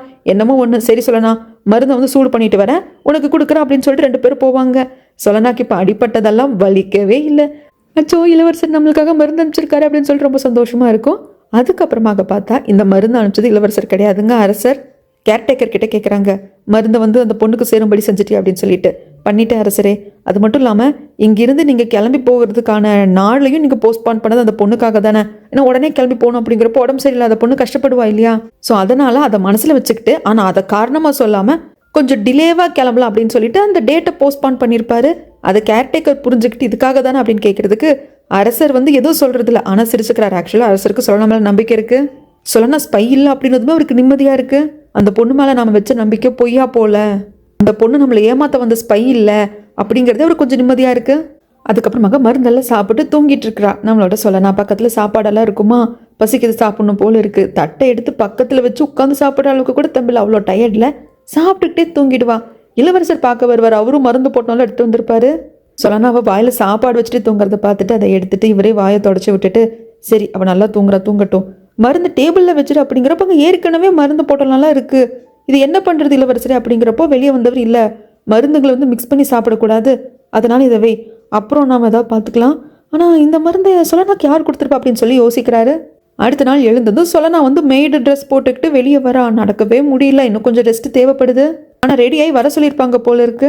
பக்கத்தில் பெரிய சின்னனை தான் பார்த்து கூப்பிட்டு வருவாங்க. இவனுக்கு முதுகு வலிக்குது காலு வலிக்குது அப்படிங்கிறப்ப சின்னனா இருந்துட்டு ஏய் இவனும் பிரின்சஸ் கிடையாது, அந்த வேஷமெல்லாம் கலைஞ்சு போச்சு, ஒழுங்கா நட அப்படிங்கிறப்போ பெரிய எனக்கு கோவம் வந்துடும். பேசாமருடா, அந்த பிள்ளைக்கு வலிக்குதுடா, ஏன்டா இப்படி பண்ணுற? இதெல்லாம் கேட்குறப்போ சின்னனுக்கு பெரியண்ணா இவ வந்து அந்த ஸ்பைன்னு சொல்லிட்டு ஜெயிலுக்கு போனது, அவங்கெல்லாம் அடிச்சதுலேருந்து இவன் மேலே உனக்கு அதிக பாசம் வந்துருச்சு, ஏதோ கூட பார்த்த தங்கச்சி மாதிரி பார்த்துக்கிறேன், உன் இறந்து போன தங்கச்சியோட ஃபீலிங்ஸ் எல்லாம் வருது அப்படின்னு சொல்லிட்டு இருக்கிறப்போ அங்கே கரெக்டாக ஜின்மு வருவார். ஜின்மு வந்தோன்னா கரெக்டாக அடையாளம் கண்டுக்கிறார் சொல்லனாவ, நீ அந்த நர்சரி இருக்கிற பொண்ணு தானே அப்படின்னு சொல்லிட்டு. ஆமாம் ஜின்மு சார், பரவாயில்லையே நீங்களே நான் அடையாளம் கண்டுக்கிட்டீங்க, எனக்கும் உங்களை ஞாபகம் இருக்குது அப்படின்னு சொல்கிறாங்க. ஆனால் என்னமோ தெரியல நம்ம 2 பேருக்கிட்ட விட்டக்குறை தொட்டக்குறை இல்லை அப்படிங்கிறப்போ எஸ் எனக்கும் எங்கேயோ பார்த்த மாதிரி தான் இருக்குது அப்படின்னு சொல்லிட்டு ஜின்மு சொல்ல அதையவே சொல்லனா சொல்ல இதை தள்ளி நின்று பாப்பாரு பாருங்க நம்ம இளவரசர். என்ன இந்த பொண்ணுக்கிட்ட ஜின்மு ரொம்ப சகஜமாக பேசுகிறானே அப்படிங்கிற மாதிரி இருக்கும். அப்போ ஜின்மு கேட்பான், நீ எங்கே இங்கே, நீ அரண்மனையில் அந்த நர்சரியில் தானே வேலை பார்ப்ப அப்படிங்கிறப்போ இல்லை இங்கே இளவரசிக்கு சேவகம் பண்ண என்ன கூப்பிட்டாங்க அதனால் வந்து அப்படின்னு சொல்லி சமாளிச்சுட்டு இருப்பாளா. இது எல்லாத்தையும் தள்ளி நின்று பார்க்க இளவரசருக்கு இவங்க என்ன பேசிக்கிறாங்க ஒன்றும் கேட்க மாட்டேங்குதே அப்படிங்கும்பாங்க. பாடிகார்டு இருந்துட்டு நான் வேணா கேட்டு வரட்டுமா இளவரசரே அப்படிம்பாரு. அதெல்லாம் ஒன்றும் வேண்டாம். ஆமாம் ஜின்மு எதுக்காக இங்கே வந்தான், இவங்க வர வேண்டிய ஆளே கிடையாது. அது மட்டும் இல்லாமல் பொம்பளை பிள்ளைங்க விஷயத்தில் கொஞ்சம் மோசம் ஆச்சு. அது மட்டும் இல்லாமல் சொல்லனாவோட ரூமில் நம்ம மருந்து வைக்க போனப்போ அங்கே ஏற்கனவே மருந்து போட்டில் இருந்தது இல்லையா, அது ஜின்மு தான் கொடுத்துருப்பான் போல இருக்குது அப்படின்னு சொல்லிட்டு இவர் பாட்டுக்கு ஒரு விதத்தில் புரிஞ்சுக்கிறாரு. இங்கே ஜின்மு கேட்பா, நீ ஒரு மாதிரி நடந்திய சொல்லணும் அப்படிங்கிறப்போ அது லைட்டாக கால் பிடிச்சிக்கிச்சு அது பிடிச்சிக்கிச்சு கொய்யமையா கொய்யமையான்னு அவங்க பேசுவாங்களா. ஜின்மு இருந்துட்டு போதும் போங்க அப்படின்னு சொல்லிடுவாங்க. அதுக்கப்புறம் இவங்களும் அப்பாடா போதும்டா சாமிங்கிற மாதிரி வந்துடுவாங்க. அதுக்கப்புறமாக ஜின்மோ அவரோட ரூமில் வந்து உட்காந்து யோசிச்சுட்டே இருப்பார். எதுக்காக காலங்காத்தால அந்த தங்கச்சிக்காரி அங்கே நம்ம பார்த்தோம் அப்படின்னு சொல்லி யோசிச்சுட்டே இருக்கிறப்ப இளவரசர் ரூம்குள்ளே வந்துட்டு, ஆமாம் ஜின்மோ, நீ என்ன இங்கே பண்ணுற? நானும் அரசரும் தான் இங்கே பேச்சுவார்த்தை நடத்துறதுக்காக வந்தோம், நீ என்ன இங்கே அப்படின்னு சொல்லி கேட்குறப்ப, இல்லை நான் பக்கத்து காட்டில் தான் வேட்டையாட வந்தேனா, இங்கே தான் நீங்கள் இருக்கீங்கன்னு தெரிஞ்சது, அப்படி ஜஸ்ட் ஒரு ஹாய் ஹலோ சொல்லிட்டு போகலான் தான் வந்தேன் அப்படின்னு சொல்லி சமாளிச்சிருவான். சரி ஜின்மோ, அந்த மெடிசன் நீ தானே அதை வந்து அனுப்பிச்சி வச்ச அப்படின்னு சொல்லி கேட்குறப்போ, எந்த மெடிசனை பற்றி பேசுகிறீங்க, எனக்கு புரியல அப்படிங்கிறாங்க. ஜின்மோ விளையாடாத, அந்த மெடிசன் அப்படிங்கிறப்போ எதை பற்றி பேசுகிறீங்க, பள்ளியோட வாள் இதெல்லாம் வச்சா அப்படிங்கிற சமயத்தில் இளவரசருக்கு புரிஞ்சிருது. ஓகே, அப்போ அந்த மெடிசனை ஜின்மோ அனுப்பல அப்படின்னு சொல்லிட்டு, சரிப்பா நான் கிளம்புறேன், இன்னொரு நாள் நம்ம ஃப்ரீயாக இருக்கிறப்போ ஜோப்போ விளையாடலாம் அப்படின்னு சொல்லிட்டு வெளியே வந்துடுவார். ஜின்மோக்கு ஒன்று புரியல, திடீர்னு எதுக்காக இளவரசர் மெடிசனை பற்றி என்கிட்ட பேசுகிறாரு பாடி கார்டு, ஒருவேளை இளவரசர் என்னை ஃபாலோ பண்ணுறாரா அப்படின்னு சொல்லிட்டு நீ போய் பாரு அப்படிங்கிறாங்க. இவங்க தான் பேசிக்கிறத விட்டு கேட்கறதுக்காக பாடி கார்டும் வெளியே வருவான். ஆனால் ஒன்றும் புரியாது. வெளியே வந்த இளவரசர் அவரோட பாடி கார்டு கிட்ட, அப்போ எனக்கு தெரிஞ்ச அந்த மெடிசனை யாரோ தான் அனுப்பிச்சிருக்காங்க, ஆனால் அந்த மெடிசனை விட நான் சொல்லானாக்காக எடுத்துகிட்டு போன மெடிசன் நல்லாயிருக்கும், அதை கொண்டு போய் கொடுக்கலாம் அப்படின்னு சொல்லிட்டு உடனே ரூமுக்கு வந்து அந்த மெடிசனை ஏற்கனவே டேபிள் மேலே இருந்ததை தள்ளி விட்டுட்டு, இதுக்கப்புறம் இந்த மெடிசனை சாப்பிட்டு இதுதான் நல்லா எஃபெக்டிவாக இருக்கும்னு சொல்லி வச்சுட்டு போவார். இந்த பக்கம் உடன்படிக்கையெல்லாம் பர்ஃபெக்டாக முடிஞ்சிருது. 2 நாட்டு அரசரும் வந்துட்டு என்னென்ன வந்து எழுதியிருக்காங்க அப்படிங்கிறத மாற்றிக்கிறாங்க. இந்த எதிரி நாட்டு அரசன் சொல்கிறான், இந்த வாட்டி என்னோட உமன் வந்து இதில் வந்து இன்வால்வ் ஆயிருக்கா, அவள் மட்டும் இன்வால்வ் ஆகலை அப்படின்னா கண்டிப்பாக அந்த துறைமுகத்தை வந்து நான் விட்டுருக்கவே மாட்டேன் அப்படிங்கிறாங்க. ஆனால் நம்ம நாட்டு அரசர் சிரிச்சுட்டு சொல்லுவார், இதை பார்ப்பா, நீ நல்ல அரசனா என்னங்கிறது எனக்கு தெரியாது, ஆனால் நீ நல்ல மனுஷன், உன்னை நம்பின பொண்ணுக்காக, நீ காதலிச்ச பொண்ணுக்காக நிற்கிற பார்த்தியா, ஐ லைக் இட் அப்படிம்பாரு. என்ன பண்ணுறது, காதலை தாண்டி, அதுவும் உண்மையான காதலை தாண்டி யார் தான் போயிட முடியும் அப்படின்னு சொல்லி பேசிப்பாங்க. ஆனால் இது வந்து ஜஸ்ட் போஸ்ட்பான் தான் ஆயிருக்கு, கண்டிப்பாக ஒரு நாள் போர் தொடுத்து உங்கள் நாட்டையே நான் கைப்பற்றுவேன் அப்படின்னு சொல்லிட்டு இந்த எதிரி நாட்டு அரசன் சொல்ல, நம்ம நாட்டு அரசரும் சரிப்பா, அப்படி ஒரு நாள் வந்தால் நாம் களத்தில் சந்திப்போம் அப்படின்னு சொல்லிட்டு வந்துடுவாங்க. இந்த பக்கம் புறா மூலியமாக நியூஸும் அனுப்பிச்சிட்டாங்க, சக்ஸஸ், நாங்கள் திரும்பி வரோம் அப்படின்னு சொல்லிட்டு. அதை மாஸ்டர் வந்து தால்ம் கிட்ட சொல்கிறப்போ தால்முக்கு சந்தோஷமாக இருக்குது. அதுவும் சொலானா பத்திரமா வரா அப்படிங்கிறத தால்முக்கு இன்னும் சந்தோஷமாக இருக்குது. பட் ஆன்ட்டிக்கு இன்னும் நியூஸ் வரல, எப்போ திரும்பி வருவாங்களோ அப்படின்னு சொல்லி வெயிட் பண்ணிகிட்டே இருக்காங்க. அப்புறம் கிச்சனுக்கு போகிறப்ப தான் தெரியுது எல்லாரும் திரும்பி வராங்க, விருந்துக்கு ஏற்பாடு பண்ணுங்கன்னு சொல்லிட்டு. ஆன்ட்டி ஒரு பக்கம் குஷி ஆயிடுவாங்க. இந்த பக்கம் அமைச்சரவை தான் காட்டுறாங்க. அங்கே இருக்கிற அமைச்சர்கள் எல்லாமே வந்து சலசலன்னு பேசிட்டு இருக்காங்க. அந்த சமயத்தில் விசு வந்துட்டு கேட்பாங்க, என்ன திடீர்னு மந்திரியார் கிளம்பி போறாரு, என்ன ஏது, அதெல்லாம் திரும்பி வர போறாங்களாமே, என்ன ஏது அப்படின்னு சொல்லி கேட்க, உடன்படிக்கை நல்லபடியாக முடிஞ்சிருச்சு, நம்ம பார்டர் வந்து கரெக்டாக செட் பண்ணிட்டோம், அந்த பார்டரை தாண்டி நம்ம எதிரி நாடும் வராது, நாம போகக்கூடாது, அந்த மாதிரி எல்லாம் செட் பண்ணியாச்சு, அரசர் போன பேச்சுவார்த்தை சக்ஸஸ் அப்படின்னு சொல்லுவாங்க. அது ராணிக்கும் தெரிய வருது. எல்லாரும் ரொம்ப சந்தோஷமா இருக்காங்க. இந்த பக்கம் நம்ம சொலனாவை தான் காட்டுவாங்க. எனக்கு வந்து ரொம்ப பயமாக போயிடுச்சு, திடீர்னு என்ன தெரியுமா சொல்லிட்டாங்க, நான் அந்த எதிரி நாட்டோட ஸ்பைன்னு சொல்லிட்டாங்க, எனக்கு அதெல்லாம் கூட தாண்டி வந்துடுவேன், ஆனால் அரசர் என்ன ஜெயிலில் வந்து பார்த்தப்போ அவர் கண்டு தெரிஞ்சுது, அவர் கூட என்ன சந்தேகப்படுறாரு போல இருக்கு, அவர் கூட என்ன ஸ்பையாக தான் நினைக்கிறாரு போல இருக்கு அப்படின்னு சொல்லிட்டு நம்ம வருத்தப்பட்டுக்கிட்டே இருக்கிறப்போ கேர்டேக்கர் வருவாங்க. உன்னை அரசர் பார்க்கறதுக்காக கூப்பிட்டாங்கம்மா அப்படின்னு சொல்லுவாங்க. அங்கே வந்தோடனே அரசர் வந்துட்டு நல்லா இருக்கியாமா என்ன ஏதுன்னு கேட்குறதுக்கு, அரசரே நான் நல்லா இருக்கேன், உடம்பு இப்போ தெரியிருச்சு, ஆனால் சத்தியமாக நான் ஸ்பையெல்லாம் கிடையாது, நான் ஸ்பையை எந்த நாட்டுக்கும் எப்போவுமே இருந்தது கிடையாது, நான் இந்த வில்லேஜில் இருந்து தான் வந்தேன் அப்படின்னு எல்லாம் சொல்கிறப்போ, அந்த வில்லேஜா, என்னோட மகள் இந்த நாட்டு இளவரசி கூட அங்கேருந்து தான் வந்தா, ஓ அப்படியே அரசரே அப்படின்னு சொல்லிட்டு எல்லாம் பேசிப்பாங்க. அது மட்டும் இல்லாமல் இந்த உடன்படிக்கை சுமூகமாக போகிறதுக்கு நீ தான் காரணமாமே, இந்த எதிரி நாட்டு அரசன் வந்து ஒரு பொண்ணை லவ் பண்ணியிருக்கா, அந்த பொண்ணு நம்ம நாட்டில் தான் இருக்கா அப்படிங்கிறத கூட நீ கண்டுபிடிச்சிருக்க, அது நீ சொன்னதுனால தான் எல்லாம் ஸ்மூத்தாக போச்சு, இல்லைன்னா ஃபேக் பிரின்ஸை வச்சு நம்ம பண்ண ஆள் மாறாட்டத்துக்கு எதிரி நாட்டு அரசன் என்ன கேட்டிருந்தாலும் நம்ம கொடுத்துருந்துருக்கணும், ஸோ நீ நல்ல வேலை பண்ண அப்படின்னு சொல்லிட்டு அரசர் பாராட்டுறாரு. அப்போ தான் சொலனா வந்து எல்லாத்தையும் கணக்கு பண்ணி பார்க்குறா, ஸோ நம்ம ஸ்பை இல்லை அப்படின்னு அரசர் நினைக்கிறதுக்கு இதுவும் ஒரு காரணம்னு சொல்லிட்டு. ஆனால் அரசரே நான் ஒன்றும் பண்ணல, ஜஸ்ட் எனக்கு தெரிஞ்சதை என்னோட துணியில் எழுதி நான் வந்து இளவரசர்கிட்ட கொடுத்த மற்றல இளவரசர் தான் பார்த்துக்கிட்டாரு அப்படிம்பாங்க. இல்லை இளவரசங்கிட்ட எல்லாத்தையும் சொல்லிட்டான், நீ தான் அதை கண்டுபிடிச்சிருக்க, அந்த கிரெடிட்டை நீ தான் எடுத்துக்கணும், அண்ட் தென் கண்டிப்பாக உனக்கு நான் வந்து ஒரு ரிவார்டு கொடுக்கணும், உனக்கு என்ன வேணுமோ கேளு அப்படிம்பாங்க.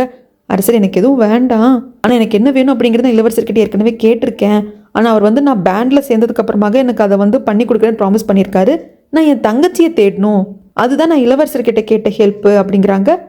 அரசரும் இளவரசான அந்த ப்ராமிஸ் உனக்கு பண்ணியிருக்கேன் அப்படின்னா கண்டிப்பாக அது இளவரசன் வந்து கண்டிப்பாக காப்பாற்றுவான், நானும் தங்கச்சியை தேடி சீக்கிரம் கண்டுபிடிக்கிறதுக்கான உதவி பண்ணுவேன் அப்படிங்கிறப்போ இது எல்லாத்தையும் கேட்டுட்டு வெளியே தங்கச்சிக்காரி நிற்பா, அப்படியே பொத்துன்னு உட்காந்துருவா, சோழி முடிஞ்சது அவ்வளோதான் அப்படிங்கிறது தான் அவளோட மைண்ட் வாய்ஸு. அதுக்கப்புறமாக ஒரு இடத்துல போய் தனியாக உட்காந்து ஃபீல் பண்ணிட்டு இருப்பா. அங்கே ஜின்மு வருவாங்க. ஜின்முவா வரல, ஜின்முவை பார்க்கணும் அப்படின்னு சொல்லிட்டு இதை தங்கச்சிக்காரி சொல்லி விட்டுருப்பா. ஜின்மு அங்கே வந்துட்டு கூப்பிட்டு விட்டீங்களாமே, என்ன பேசணும் ஏது என்னதுன்னு கேட்கறதுக்கு, என்னை எப்போ பார்த்தாலும் பார்க்குறப்பெல்லாம் ஏதாவது உதவி வேணும்னா என்கிட்ட கேளுங்க பிஏ, நான் என்ன உதவி கேட்டாலும் பண்ணுவியா, பண்ணுறேன் சொல்லுங்க அப்படின்னு சொல்லி இந்த ஜின்மோ கேட்குறதுக்கு, எனக்காக ஒரு கொலை உன்னால பண்ண முடியுமா அப்படின்னு சொல்லி கேட்டுருவா. ஜின்மு ஷாக் ஆகி பார்த்துட்டு இருக்கிறப்போ இங்கே சீனை அப்படியே கட் பண்ணா இங்கே வந்து மந்திரியாரும் அரசரோட இடத்துக்கு வந்திருப்பாங்க. இங்கே தான் கடைசியாக அரசர் வந்து சாவாவை பார்த்தது. இங்கே தானே அவங்க 2 பேர் உட்காந்து பேசிகிட்டு இருந்தப்போ அரசரை வந்து யாரும் விஷத்தடவோட அம்பால் வந்துட்டு எய்துட்டாங்க, நீங்கள் வாங்கன்னு சொல்லி இப்போ இருந்த அரசரை கூப்பிட்டு போயிருப்பாங்க இல்லையா மந்திரியார், அந்த இடத்துல தான் சாவாவை இருந்திருப்பாங்க. அதில் இங்கே தான் நடந்திருக்கும். பழசெல்லாம் அப்படியே நினச்சி பார்க்குறாரு. மந்திரியார்கிட்டயும் சொல்கிறாரு, ஒருவேளை நான் இந்த இடத்துக்கு வரணும் அப்படிங்கிறது சாவாவோட ஆசை போல இருக்குது. சாவா எங்கள் பொண்ணை நான் பார்த்துட்டேன் அப்படிங்கிறத அவள் பார்க்கணும்னு ஆசைப்பட்டிருக்கா போல இருக்குது. சாவா நீ எங்கே இருந்தாலும் பார்த்துட்டு இருப்பில்ல, நம்ம பொண்ணு இப்போ எங்கிட்ட தான் இருக்கா, நான் பத்திரமா அவளை பார்த்துப்பேன், நீ எதை நினைச்சும் கவலைப்படாத சாவா அப்படின்னு சொல்லிட்டு மனசார சாவா கிட்ட அவர் பேசிட்டு இருப்பாரு. அந்த சமயத்துல தான் சாவா கூட ஒரு ஆள் இருந்தாங்க அப்படிங்கிறத பார்த்ததாக அந்த மந்திரியார் சொல்லியிருப்பார் இல்லையா. ஸோ அவர் எங்க இருக்காரு ஏது இருக்காருன்னு கண்டுபிடி.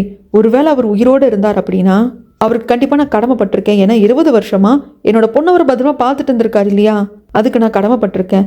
ஸோ அவர் எங்கேயாவது உயிரோடு இருந்தார் அப்படின்னா அதை நம்ம கண்டிப்பாக கண்டுபிடிக்கணும், அதுக்கு என்ன ஏது அப்படிங்கிறத பாரு அப்படின்னு சொல்லிட்டு மந்திரியார்கிட்ட சொல்லுவாங்க. இங்கே சீனா அப்படியே கட் பண்ணால் இந்த எதிரி நாட்டோட தளபதியை தான் காட்டுறாங்க. உனக்கு அந்த நாட்டோட அரசனோட தலை வாங்கணும்ல, அதுக்கு சரியான நேரம் இதுதான். அந்த நாட்டோட அரசன் இப்போ வரைக்கும் இங்கே தான் இருக்கான், நாளைக்கு தான் கிளம்ப போகிறான், இதுதான் சரியான சமயம். உன் குடும்பத்தை அழிச்சது அவன் தானே, அவனோட உயிரை நீ வாங்க அப்படின்னு சொல்லி அனுப்பிச்சு வைப்பாங்க. இப்படி ஒரு பர்சன் போய்கிட்டே இருக்கிறப்போ இந்த தளபதியார் கூட இருக்கிறவர் கேட்பாரு, எதுக்கு இவ்வளோ பெரிய பொறுப்பு இந்த ஆள்கிட்ட கொடுக்குறீங்க, அந்த நாட்டோட அரசன் தலை எடுக்கிற அளவுக்கு இந்த ஆள் வருத்தா அப்படிங்கிறப்போ கண்டிப்பாக வருத்து தான். இவரோட பலம் அப்படிங்கிறது நீ நினச்சி பார்க்காத அளவுக்கு இருக்கு. ஒரு காலத்தில் நம்ம நாட்டோட படையில் இருந்தவர், ஒத்த ஆள ஆயுதம் இல்லாமையே 10-15 பேர் வெட்டி சாய்க்கக்கூடியவர். நான் ஒரு போரில் நம்ம நாடும் இப்போ வந்திருக்காரு இல்லையா, அந்த அரசரோட நாடும் மோதிக்குச்சு, அதில் அந்த அரசரோட நாடு தான் ஜெயிச்சிச்சு. அந்த சமயத்தில் இந்த ஆளை வந்து அவங்க கைதியை பிடிச்சிட்டு போயிட்டாங்க. நாங்கள்லாம் நினச்சோம் கொண்டிருப்பாங்க அப்படின்னு சொல்லிட்டு, ஆனால் கொல்லலை. இந்த ஆளோட ஒர்த்தை தெரிஞ்சுக்கிட்டு அவங்க வச்சிருந்துருக்காங்க. அந்த நாட்டில் இருந்து எப்படியோ இந்த ஆள் சர்வே பண்ணி ஒரு குடும்பத்தை அமைச்சு வாழ்ந்துட்டு இருந்திருக்காரு. கடைசியில் அந்த குடும்பம் அழிஞ்சதுக்கே அந்த நாட்டோட அரசன் தான் காரணம். அந்த கோவம் இருக்குது, இவனால் மட்டும்தான் அந்த நாட்டோட அரசரை கொல்ல முடியும், அது இந்த கோச்சனால் மட்டும்தான் முடியும் அப்படின்னு சொல்லுவாங்க. ஸோ கோச்சன் சாங்கலைங்க உயிரோட தான் இருக்காங்க. கோச்சன் என்ன நினச்சிக்கிறாங்க அப்படின்னா இவரை தவிர்த்து சாவா இவங்க 2 பொண்ணுங்களை கொன்னது அரசர் தான், அரசரோட ஆட்கள் தான். அன்னைக்கு நைட்டு சாவா அரசரை பார்க்கறதுக்காக தானே போயிருப்பாங்க, கடைசியில் அரசர்கிட்ட போகாமல் திரும்பி வந்திருப்பாங்க இல்லையா. அந்த கோவத்தில் தான் அரசர் வந்து நம்ம குடும்பத்தையே அழிக்கிறதுக்கான ஆர்டர் கொடுத்துட்டான் போல இருக்கு அப்படின்னு சொல்லிட்டு தான் கோச்சன் நினைக்கிறாங்க. அரசரோட தலை எடுத்தே தீரணும் அப்படிங்கிற வெறியில் இருக்காரு. சொல்லனா எப்படி ரொம்ப கரெக்டாக அந்த பொண்ணு நம்ம நாட்டில் தான் இருக்கா, எதிரி நாட்டு மன்னனோட ஒய்ஃப் அப்படிங்கிறத எப்படி வந்து கண்டுபிடிச்சிருப்பாங்க அப்படின்னா, அந்த புக்கு படிக்கிறப்போ 2 பக்கம் வந்துட்டு எழுதாமல் இருந்தது, அது 2 வருஷத்துக்கான இது. அந்த டைமில் தான் எதிரி நாட்டு அரசன் இங்கே வந்து ஸ்பையாக இருந்திருப்பான். ஆனால் அதுக்கப்புறமாக ஒரு பொண்ணு இவங்க நாட்டோட எல்லை பகுதியை தாண்டுற சமயத்தில் தான் ஒரு 5 ஸ்பை வந்து எதிரி நாட்டோட 5 ஸ்பையை வந்து வீரர்கள் பார்த்துருப்பாங்க, கொண்டு இருப்பாங்க. அந்த பொண்ணுக்கு மட்டும் என்னாச்சு ஏதாச்சுன்னு தெரியல. ஸோ அந்த டிஸப்பியர் ஆன பொண்ணு தான் அந்த எதிரி நாட்டோட மன்னனோட கேர்ள் ஃப்ரெண்டாக இருக்கணும். இந்த 2 வருஷம் இங்கே வந்து தங்கியிருந்தப்போ அந்த பொண்ணு கூட தான் பழகியிருக்கான். கண்டிப்பாக அந்த பொண்ணு இப்போ நம்ம நாட்டு பக்கம் தான் இருக்கணும், ஏன்னா அவங்க நாட்டு பக்கம் போகிறப்போ அந்த எல்லை பகுதியில் தான் அந்த பிரச்சனை ஏற்பட்டிருக்கு. ஸோ கண்டிப்பாக அந்த பொண்ணு நம்ம நாட்டுக்குள்ளே இருக்கிறதுக்கான வாய்ப்பு இருக்குது அப்படின்னு சொல்லிட்டு தான் இது இளவரசர்கிட்ட தெரியப்படுத்தியிருக்கு. அதுக்கப்புறம் நடந்ததெல்லாம் நம்ம பார்த்தோம். இப்போ சொல்லனா பெரியண்ணா சின்னண்ணா அரசர்லேருந்து எல்லாருமே இவங்க நாடு திரும்பிட்டாங்க. இவங்களுக்கு ஏற்கனவே இந்த அசைன்மெண்ட் முடிஞ்சதுக்கு அப்புறமாக வீடு கொடுக்குறதாக மாஸ்டர் சொல்லியிருப்பாரு இல்லையா, அந்த இடத்துக்கு கூப்பிட்டு வராங்க. 3 பேருக்கும் தனித்தனி வீடு தான், நல்லா பெருசாகவே இருக்குது. அதுவும் இவங்க பெரியண்ணா சின்னண்ணாவை கம்பேர் பண்ணுறப்போ சொல்லனாக்கு கொடுத்துருக்க வீடு இன்னும் பெருசாகவே இருக்குது. பத்திரத்தையும் மாஸ்டர் கொடுத்துட்டாரு, இதுக்கப்புறம் நீங்கள் தான் தங்கணும் அப்படிங்கிறாரு. பெரியண்ணா சின்னண்ணா இருந்துட்டு, இவ்வளோ நாள் நீ ரொம்ப கஷ்டப்பட்ட சொல்லலாம், எங்கள் கூடயே தங்கி இருந்துட்டு ஆம்பளைங்க தங்குற இடத்துல தங்குறப்போ உனக்கு வந்து சங்கோச்சமாக இருந்திருக்கும், நீ வந்து இதுக்கப்புறம் தனியாக தங்கல, உனக்குன்னு ஒரு ஃப்ரீடம் இருக்குல்ல அப்படின்னு சொல்லிட்டு வருவாங்க. ஆனால் நான் தனியாக இருக்கணும் இங்கே அப்படிங்கிற மாதிரி ஒரு ஃபீலிங் தான் சொல்லனாக்கு வரும். இவ்வளோ பெரிய வீட்டில் தான் என்ன பண்ணுறது அப்படின்னு தெரியாமல் உட்காந்துட்டு இருக்கிறப்போ, ஆனால் இந்த பக்கம் பெரியண்ணாவும் ஆண்டி ரொம்ப ஹாப்பியாக இருக்காங்க. இதுதான் நம்ம வீடு, இது வந்து கிச்சனு, இது மாஸ்டர் பெட்ரூம் அப்படின்னு சொல்லிட்டு அவங்க ரொம்ப சந்தோஷமாக இருக்காங்க. ஆனால் அங்கேயும் சின்னண்ணா தான் பாவம், அவருக்கும் என்ன பண்ணுறது எது பண்ணுறதுன்னு தெரியல. அப்போ சொல்வார் பெரியண்ணா, இதை பாருடா, உங்ககிட்ட வீடு இருக்குது, இன்கம் இருக்குது, இதுக்கப்புறமாக உனக்குன்னு ஒரு பொண்ணை பார்த்து கல்யாணம் பண்ணி வைக்க வேண்டியதுதான் பாக்கி, இங்கே நின்றுட்டு இருந்தா எப்படி, உன்னோட வீட்டுக்கு போ அப்படிங்கிறாங்க. ஆன்ட்டியும் அதை தான் சொல்கிறாங்க, உன்னை கல்யாணம் பண்ணிக்க போகிற பொண்ணு கொடுத்து வச்சவ, என்ன எந்த பொண்ணாக இருந்தாலும் கல்யாணம் பண்ணிக்க போகிற அந்த புருஷன்கிட்ட வீடு இருக்கணும், நல்ல ஒரு இன்கம் இருக்கணும்னு நினப்பா, அதெல்லாம் உங்ககிட்ட இருக்குது, நீ லக்கி தான் அப்படின்னு சொல்லுவாங்க. சின்னனுக்கும் வேற என்ன பண்ண முடியும், 2 பேர் பயங்கரமாக லவ் பண்ணுறாங்க, இதுக்கு மேலே பிரிக்கவும் முடியாது, ஏதோ தனித்து விடப்பட்ட மாதிரி தான் அவருக்கு இருக்குது. கடைசியில் திரும்பி திரும்பி பார்த்துட்டு அவரோட வீட்டுக்கு போவார். இங்கே சொல்லணும், அந்த வீட்லேன்னு வெளியே தான் உட்காந்துட்டு இருக்கா. அவளுக்கு அவங்க அம்மா அப்பா அந்த வில்லேஜில் சந்தோஷமாக இருந்ததெல்லாம் ஞாபகம் வருது. இவ்வளோ பெரிய வீட்டில் நான் ஒருத்தி என்ன பண்ணுவேன், அம்மா அப்பா தங்கச்சி சோழிகளை இருந்தால் நல்லா இருந்திருக்குமே அப்படின்ட்டு அதை பற்றி யோசிச்சுக்கிட்டே இருக்கிறப்போ சாப்பிட்றதுக்கு கிழங்கெல்லாம் எடுத்துகிட்டு சின்னண்ணா வருவாங்க. பசிக்குதா சொல்லனா, எனக்கு பசிக்குது, தனியாக சாப்பிட ஒரு மாதிரி இருந்தது அப்படிங்கிறப்போ 2 பேரும் ஒன்றா உட்காந்து சாப்பிடுவாங்க. அப்போ சொல்லனா சொல்லுவா, இதுக்கப்புறமாக பெரியண்ணனை டிஸ்டர்ப் பண்ணாத, அவர் லைஃப் ஆன்டி கல்யாணம் பண்ணிக்கிட்டு அவர் பாட்டுக்கு அவங்க வாழ்க்கை பார்க்கட்டும். இது இப்பொழுதுக்கு உனக்கு புரிஞ்சிருக்கும்னு நினைக்கிறேன். பட் இருந்தாலும் நீ பார்த்துக்கோ அப்படிங்கிறாங்க. சின்னனுக்கு புரியுது. இந்த பக்கம் அரண்மனையை தான் காட்டுறாங்க. அரசர் முன்னாடி இளவரசர் உட்காந்துட்டு இந்த மாதிரி ஃபேக் பிரின்சஸ் அப்படிங்கிற அந்த கான்செப்ட் வந்து ஃபெயிலியர் ஆயிடுச்சு. அந்த ஐடியாவை நான் தான் கொண்டு வந்தேன். பட் அது ஃபெயிலியர் ஆயிடுச்சு.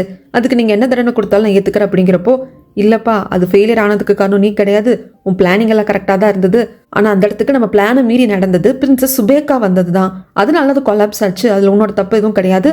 மற்றபடி நம்ம எதிரி நாட்டுக்கு போன அந்த பேச்சுவார்த்தை எல்லாம் கரெக்டாக தான் முடிஞ்சது. அதனால நீ அதை பற்றி தான் மைண்டில் எடுத்துக்காத. பிரின்சஸ்க்கு தண்டனை கொடுக்கணும் தான். ஆனால் அவ சைட்லேருந்து பார்க்குறப்போ அவ சொன்னதும் கரெக்டாக தானே இருக்கு.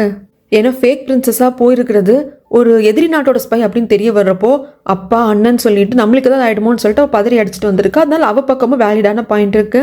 ஆனால் எனக்கு என்ன பிரச்சனைனா, நம்மளுக்கு தெரியும் கண்டிப்பாக அரண்மனைக்குள்ளே நிறையா வந்து எதிரி நாட்டோட ஸ்பை எல்லாம் இருப்பாங்க அப்படின்னு சொல்லிட்டு, ஆனால் முடிஞ்ச அளவுக்கு அது எல்லாத்தையும் நம்ம களை எடுத்துட்டு வந்துட்டு இருக்கோம். ஈவன் உண்மையான இளவரசியோட ஓவியத்தை வரைஞ்சிட்டு போனதை கூட நீ கரெக்டாக கண்டுபிடிச்சிட்டு அந்த இடத்துல சொலனாவோட ஓவியம் கிடைக்கும்படி செஞ்சு எல்லாத்தையும் நீ பக்காதான் பண்ண.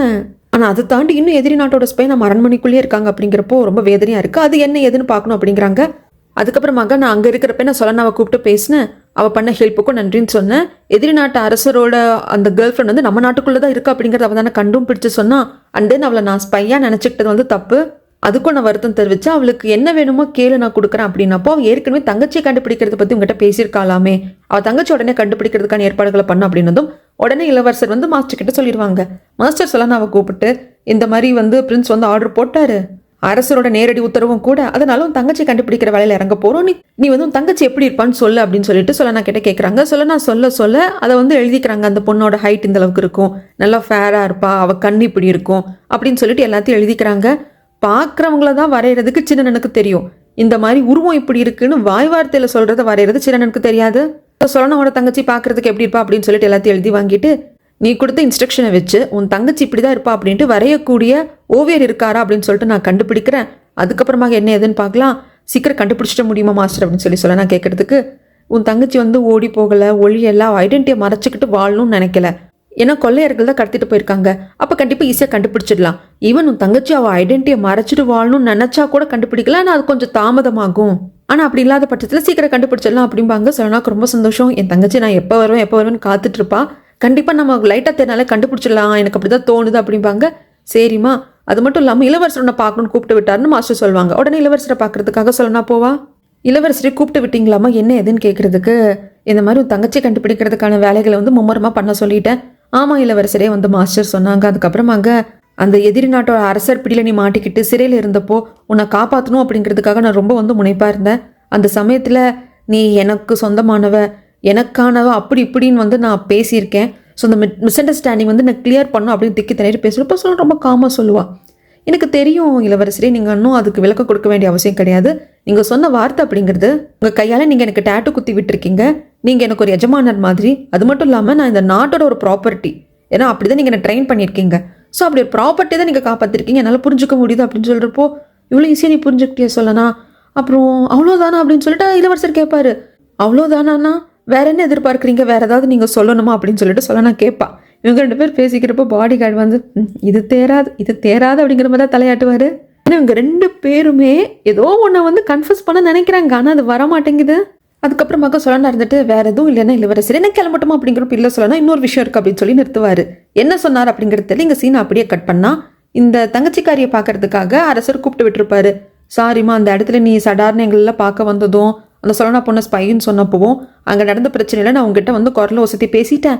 அது வந்து உன் மனசை கஷ்டப்படுத்திருந்தா நான் சாரி கேட்டுக்கிறேன். இல்லை அரசரே பரவாயில்ல, அது ஒன்றும் பிரச்சனை கிடையாது. ஆமாம், நீங்கள் சாடோ என்ன பண்ண போகிறீங்க அப்படிங்கிறப்போ, இல்லை சாடோ பண்ணது தப்பு, ஏன்னா அவன் ஸ்பை அப்படின்னு சொல்லிட்டு சொல்லனாவை சொல்லியிருக்கான் அப்படின்னு ஆதாரத்தோட சொல்லியிருக்கணும். அதுவும் அவன் யார்கிட்ட தெரியுமா சொல்லியிருக்கணும், மாஸ்டர் கிட்ட சொல்லியிருக்கணும். மாஸ்டர் வந்து இளவரசர்கிட்ட சொல்லியிருக்கணும். இளவரசர் என்கிட்ட சொல்லியிருக்கணும். அப்படி இல்லைன்னா கூட எங்கிட்டே அந்த சாடா வந்து டைரெக்டாக சொல்லியிருக்கணும், உங்ககிட்ட சொல்லியிருக்கக்கூடாது அப்படிங்கிறப்போ, இல்லை நீங்கள் சாடா எதுவும் பண்ணாதீங்க, அவன் ஏதோ மிஸ்டேக் பண்ணிட்டான், அது வந்து நம்மளுக்கு உண்மையாக இருக்கணும், விசுவாசமாக இருக்கணும் அப்படிங்கிறதுனால அந்த தவிப்புனால வந்து ஒரு மிஸ்டேக்கை தவிர்த்து அவன் மேலே எந்த தப்பும் கிடையாது, அவனுக்கு எந்த தண்டனையும் கொடுக்காதீங்க, அவனை வந்து நீங்கள் எங்கிட்டே கொடுத்துருங்க, எனக்கு அவன் பாடி கார்டாக இருக்கட்டும் அப்படின்னு சொல்லி கேட்பாங்க. அரசர் இருந்துட்டு, ஏமா இதே மாதிரி மிஸ்டேக்காக அவன் எகெயின் பண்ணால் என்ன பண்ணுறது அப்படிங்கிறாங்க. இல்லை அவன் பண்ண மாட்டான்னு எனக்கு வந்து தோணுது, நான் ஏன் இவ்வளோ தூரம் சொல்கிறேன் அப்படின்னா, எதிரி நாட்டை சேர்ந்த யாரோ ஒருத்தர் வந்து என்னோட உருவத்தை வந்து வரைஞ்சிட்டே போயிருந்திருக்காங்க. அது எப்போ நடந்தது ஏது நடந்தது கூட எனக்கு தெரியல, அதெல்லாம் நினைக்கிறப்ப எனக்கு நிம்மதியாக தூக்கமே வர்றதில்ல. ஆனால் சாடோ இருந்தான் அப்படின்னா எனக்கு நிம்மதியாக வந்துட்டு இருக்கும், நான் பாதுகாப்பாக இருக்கேன்னு எனக்கு தோணும். ஏன்னா அவன் எந்த அளவுக்கு என்னை பாதுகாப்பாக நீங்கள் போனப்போ பார்த்துக்கிட்டான்னு எனக்கு தெரிஞ்சுது. அவன் விசுவாசத்தை நான் நம்புறேன் அப்படிங்கிறப்போ அரசர் அப்படியே ஷார்ப்பாக பார்ப்பாரு. சரிம்மா, சாடோ வந்து பக்கத்தில் பாடி கார்டாக இருக்கிறது உனக்கு வந்து நிம்மதியாக இருக்கும் அப்படின்னு வந்து உனக்கு பட்டுச்சுன்னா நான் அதுக்கு அலோவ் பண்ணுறேன். ஆனால் அது போக இன்னொரு கிஃப்ட் இருக்குது. இதுக்கப்புறம் நான் சொலனாவை உனக்கு வந்து பர்சனல் மேடாக வைக்கிறேன். அந்த பொண்ணு ரொம்ப நல்ல பொண்ணு, அவள் கூட இருந்தால் சிரிச்சுக்கிட்டே இருக்கலாம், நீ ரொம்ப லோன்லியாக ஃபீல் பண்ண மாட்டோம் அப்படிங்கிறப்போ இதை தான் அங்கே இளவரசரும் சொலனா கிட்ட சொல்ல வந்திருப்பாங்க. இப்படி சொலனாவை தனக்கு மேடாக கொடுக்குறாங்க அப்படின்னது தங்கச்சிக்காரிக்கு இங்கே தூக்கி வாரி போட்டுருச்சு. அந்த பக்கம் இளவரசர் இதே தான் சொலனா கிட்ட சொல்வார் இல்லையா. சொலனா இருந்துட்டு அப்போ நான் இளவரசிக்கு மேடாக இருக்கேன் அப்படின்னா நான் அரண்மனையிலே தங்கிக்கலாம் அப்படின்னு கேட்பாங்க. ஆமாம், உனக்கு வந்து தனி வீடெல்லாம் கொடுத்துட்டோம், நீ பேண்டிலிருந்து ட்ரெயின் ஆகிட்ட, இதுக்கப்புறம் நீ தனியாக தான் இருக்கணும், உனக்கு ஏதாவது ஒர்க் வந்தால் நாங்கள் வந்து கூப்பிடுவோம். பட் நீ இளவரசிக்கு மேடாக இருக்கே அப்படின்னா அரண்மனைக்குள்ளே தான் இருக்கணும், உனக்கு வேண்டானா நீ நோ சொல்லலாம் அப்படிங்கிறதுக்குள்ளே இல்லை இளவரசரே எனக்கு ஓகே. ஏன்னா எனக்கு தனி வீட்டில் தங்குறதுல வந்து எனக்கு ரொம்ப வந்து பிடிக்கல, ஏன்னா நான் தனியாக இருக்கிற மாதிரி ஃபீல் ஆச்சு. என் தங்கச்சியை கண்டுபிடிச்சதுக்கு அப்புறமாக வேணும்னா நான் தனி வீட்டில் போய் தங்கிக்கிறேன், அது வரைக்கும் நான் அரண்மனைக்குள்ளேயே இருக்கேன், எனக்கு இளவரசிக்கு மேடாக இருக்கிறதுக்கு ஓகேன்னு சொல்லிடுவாங்க. ஆனால் இங்கே இந்த தங்கச்சிக்காரி ஐயோ இல்லை எனக்கு அந்த பொண்ணு வேண்டாம், அந்த பொண்ணு இன்னும் ஸ்பையாக தான் இருப்போம், எனக்கு டவுட்டாக தான் இருக்குது, எனக்கு அவன் மேலே நம்பிக்கையே இல்லை, நீங்கள் எப்படி ஸ்பையாக இல்லைன்னு சொல்கிறீங்க, எனக்கு இன்னும் வந்து பயம் இருக்குது அப்படிங்கிறப்போ அரசருக்கு கோவம் வந்துடும். ஏம்மா, சாடோ அப்படிங்கிற ஒருத்தர் சொன்னதை இவ்வளோ தூரம் நம்புகிறேன், உன்னை பெத்த அப்பன் நான் சொல்கிறேன், சொலனா ஸ்பை கிடையாது, அதை நான் கண்ணால் பார்த்து உறுதி பண்ணியிருக்கேன், கரெக்டாக விசாரிச்சிருக்கேன், அந்த எதிரி நாட்டு மன்னனோட ஒரு கேர்ள் ஃப்ரெண்ட் நம்ம நாட்டுக்குள்ளே இருக்கா அப்படிங்கிற வரைக்கும் அந்த பொண்ணு தான் கண்டுபிடிச்சி சொல்லியிருக்கா. அப்படி எதிரி நாட்டு ஸ்பையாக இருந்தால் சொலனா அதை சொல்லியிருக்க வேண்டிய அவசியமே இல்லை. இத்தனையும் நான் சொல்கிறேன், என்ன நம்ப மாட்டேன் அப்படின்னதும் இவளுக்கு ஒரு மாதிரி ஆகிடும். இல்லை இதுக்கு மேலே வாக்குவாதம் பண்ண வேண்டாம் அப்படின்னு சொல்லிட்டு, இல்லை அரசரே நீங்கள் சொல்கிறத நம்புகிறேன், சொலனா கண்டிப்பாக ஸ்பையாக இருக்க மாட்டா, ஆனால் அவள் எனக்கு மேடாக வேண்டாம், எனக்கு பிடிக்கல அப்படிங்கிறப்போ இது வந்து அரசர் எடுத்துக்கிறார். சரி, உனக்கு பிடிக்கல அப்படின்னா அந்த பொண்ணு உனக்கு மேடாக அனுப்ப மாட்டேன்னு சொல்லிடுவாங்க. எப்படியோ இதை சமாளிச்சாச்சு. சொலனா தன்கிட்ட மேடாக வராமல் தங்கச்சிக்காரி தடுத்து நிறுத்திட்டா, வெளியே வந்துட்டா. இளவரசி வந்து சொலனாவை தனக்கு மேடாக வேண்டான்னு நிராகரிச்சிட்டாங்க அப்படிங்கிறத பாடி கார்டு வந்துட்டு இளவரசர்கிட்ட சொல்லுவாங்க. இதை சொலனா கேட்டதும், அப்போ இதுக்கப்புறம் நான் தனியாக அந்த வீட்டில் தான் தங்கணுமா, அரண்மனைக்குள்ளே தங்க முடியாதா? ஏன்னா அரண்மனைக்குள்ளே இந்த மாதிரி யாருக்காவது மேடாக இருந்தாலோ இல்லை கிச்சனில் இந்த மாதிரி வேறு ஏதாவது ஒர்க்கில் இருந்தால் மட்டும்தான் அரண்மனைக்குள்ளே தங்க முடியும்.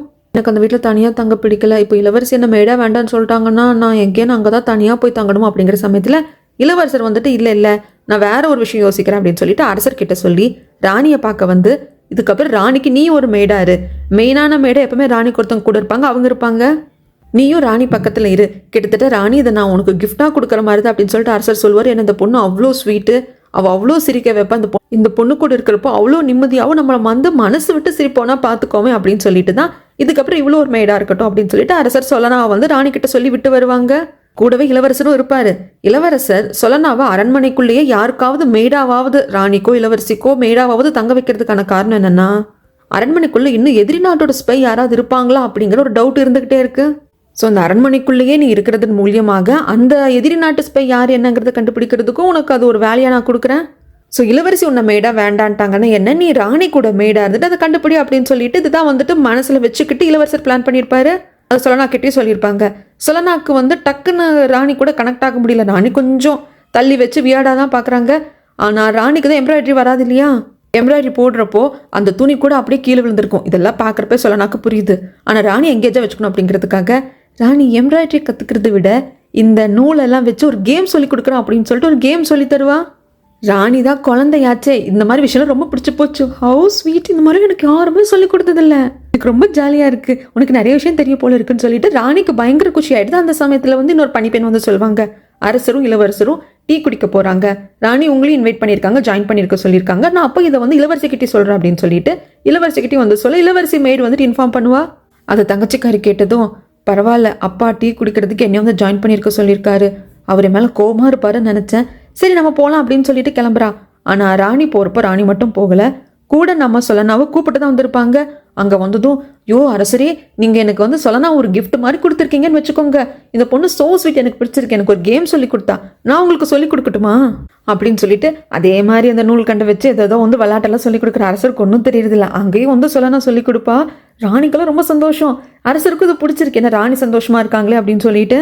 இப்படி எல்லாரும் சிரிக்கிறத பார்க்குறப்போ சொலனாக்கு ஹாப்பியாக இருக்குது. இந்த இடத்துல வந்து நான் ஒரு வேலைக்காக தான் வந்திருக்கேன், எதிரி நாட்டு ஸ்பை இருக்காங்களான்னு கண்டுபிடிக்கிறதுக்காக தான் ராணி கூட நான் மேடாகவே இருக்கேன், ஆனால் இந்த இடம் எனக்கு பிடிச்சிருக்கு, இது வந்து ஒரு பெரிய ஹாப்பி ஃபேமிலி, இதில் நான் ஒரு பார்ட் இல்லைனாலும் இவங்க சிரிப்பு சந்தோஷத்தை பார்க்குறப்ப ரொம்ப சந்தோஷமாக இருக்குது, எனக்கு அந்த லோன்லினஸே போயிடுச்சு அப்படின்னு சொல்லிட்டு அப்படியே அவளையும் அறியாமல் பார்த்து ரொம்ப பிடிச்சி போவா. அந்த சமயத்தில் அந்த தங்கச்சிக்காரி வருவா டீ குடிக்கிறதுக்கு, இவங்க கூட ஜாயின் பண்ணிக்கலாம்னு சொல்லிட்டு. தள்ளி நின்று இதை பார்த்துட்டு அவ சிரிக்கிறது கொள்றதெல்லாம் பார்க்குறப்ப இவளுக்கு கப கபன்னு எரியுது.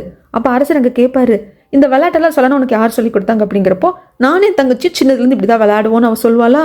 இப்படி சொல்லனாவை பார்த்ததும் தங்கச்சிக்காரி நிற்க, அதை மெய்டு பார்த்துட்டு, இந்த பொண்ணு தானே ஃபேக் பிரின்சஸாக உங்கள் இடத்த எடுத்துக்கிட்டு போனவ, இதை பாரு எனக்கு காஃபி டீ குடிக்கிற மைண்டே போயிடுச்சு, வா சேம்பருக்கே போகலான்னு சொல்லிட்டு திரும்பி போவாங்க. ஆனால் மெய்டு நோட் பண்ணிக்கிறா, இந்த சொலனா பொண்ணை பார்த்தா ஏன் நம்மளோட இளவரசிக்கு பிடிக்கல அப்படிங்கிறத மனசுக்குள்ளே நோட் பண்ணிக்கிறா. அதுக்கப்புறமாக ஜின்மோவும் அவங்க பாடி கார்டோட அப்படியே கிராஸ் ஆகி போவார்.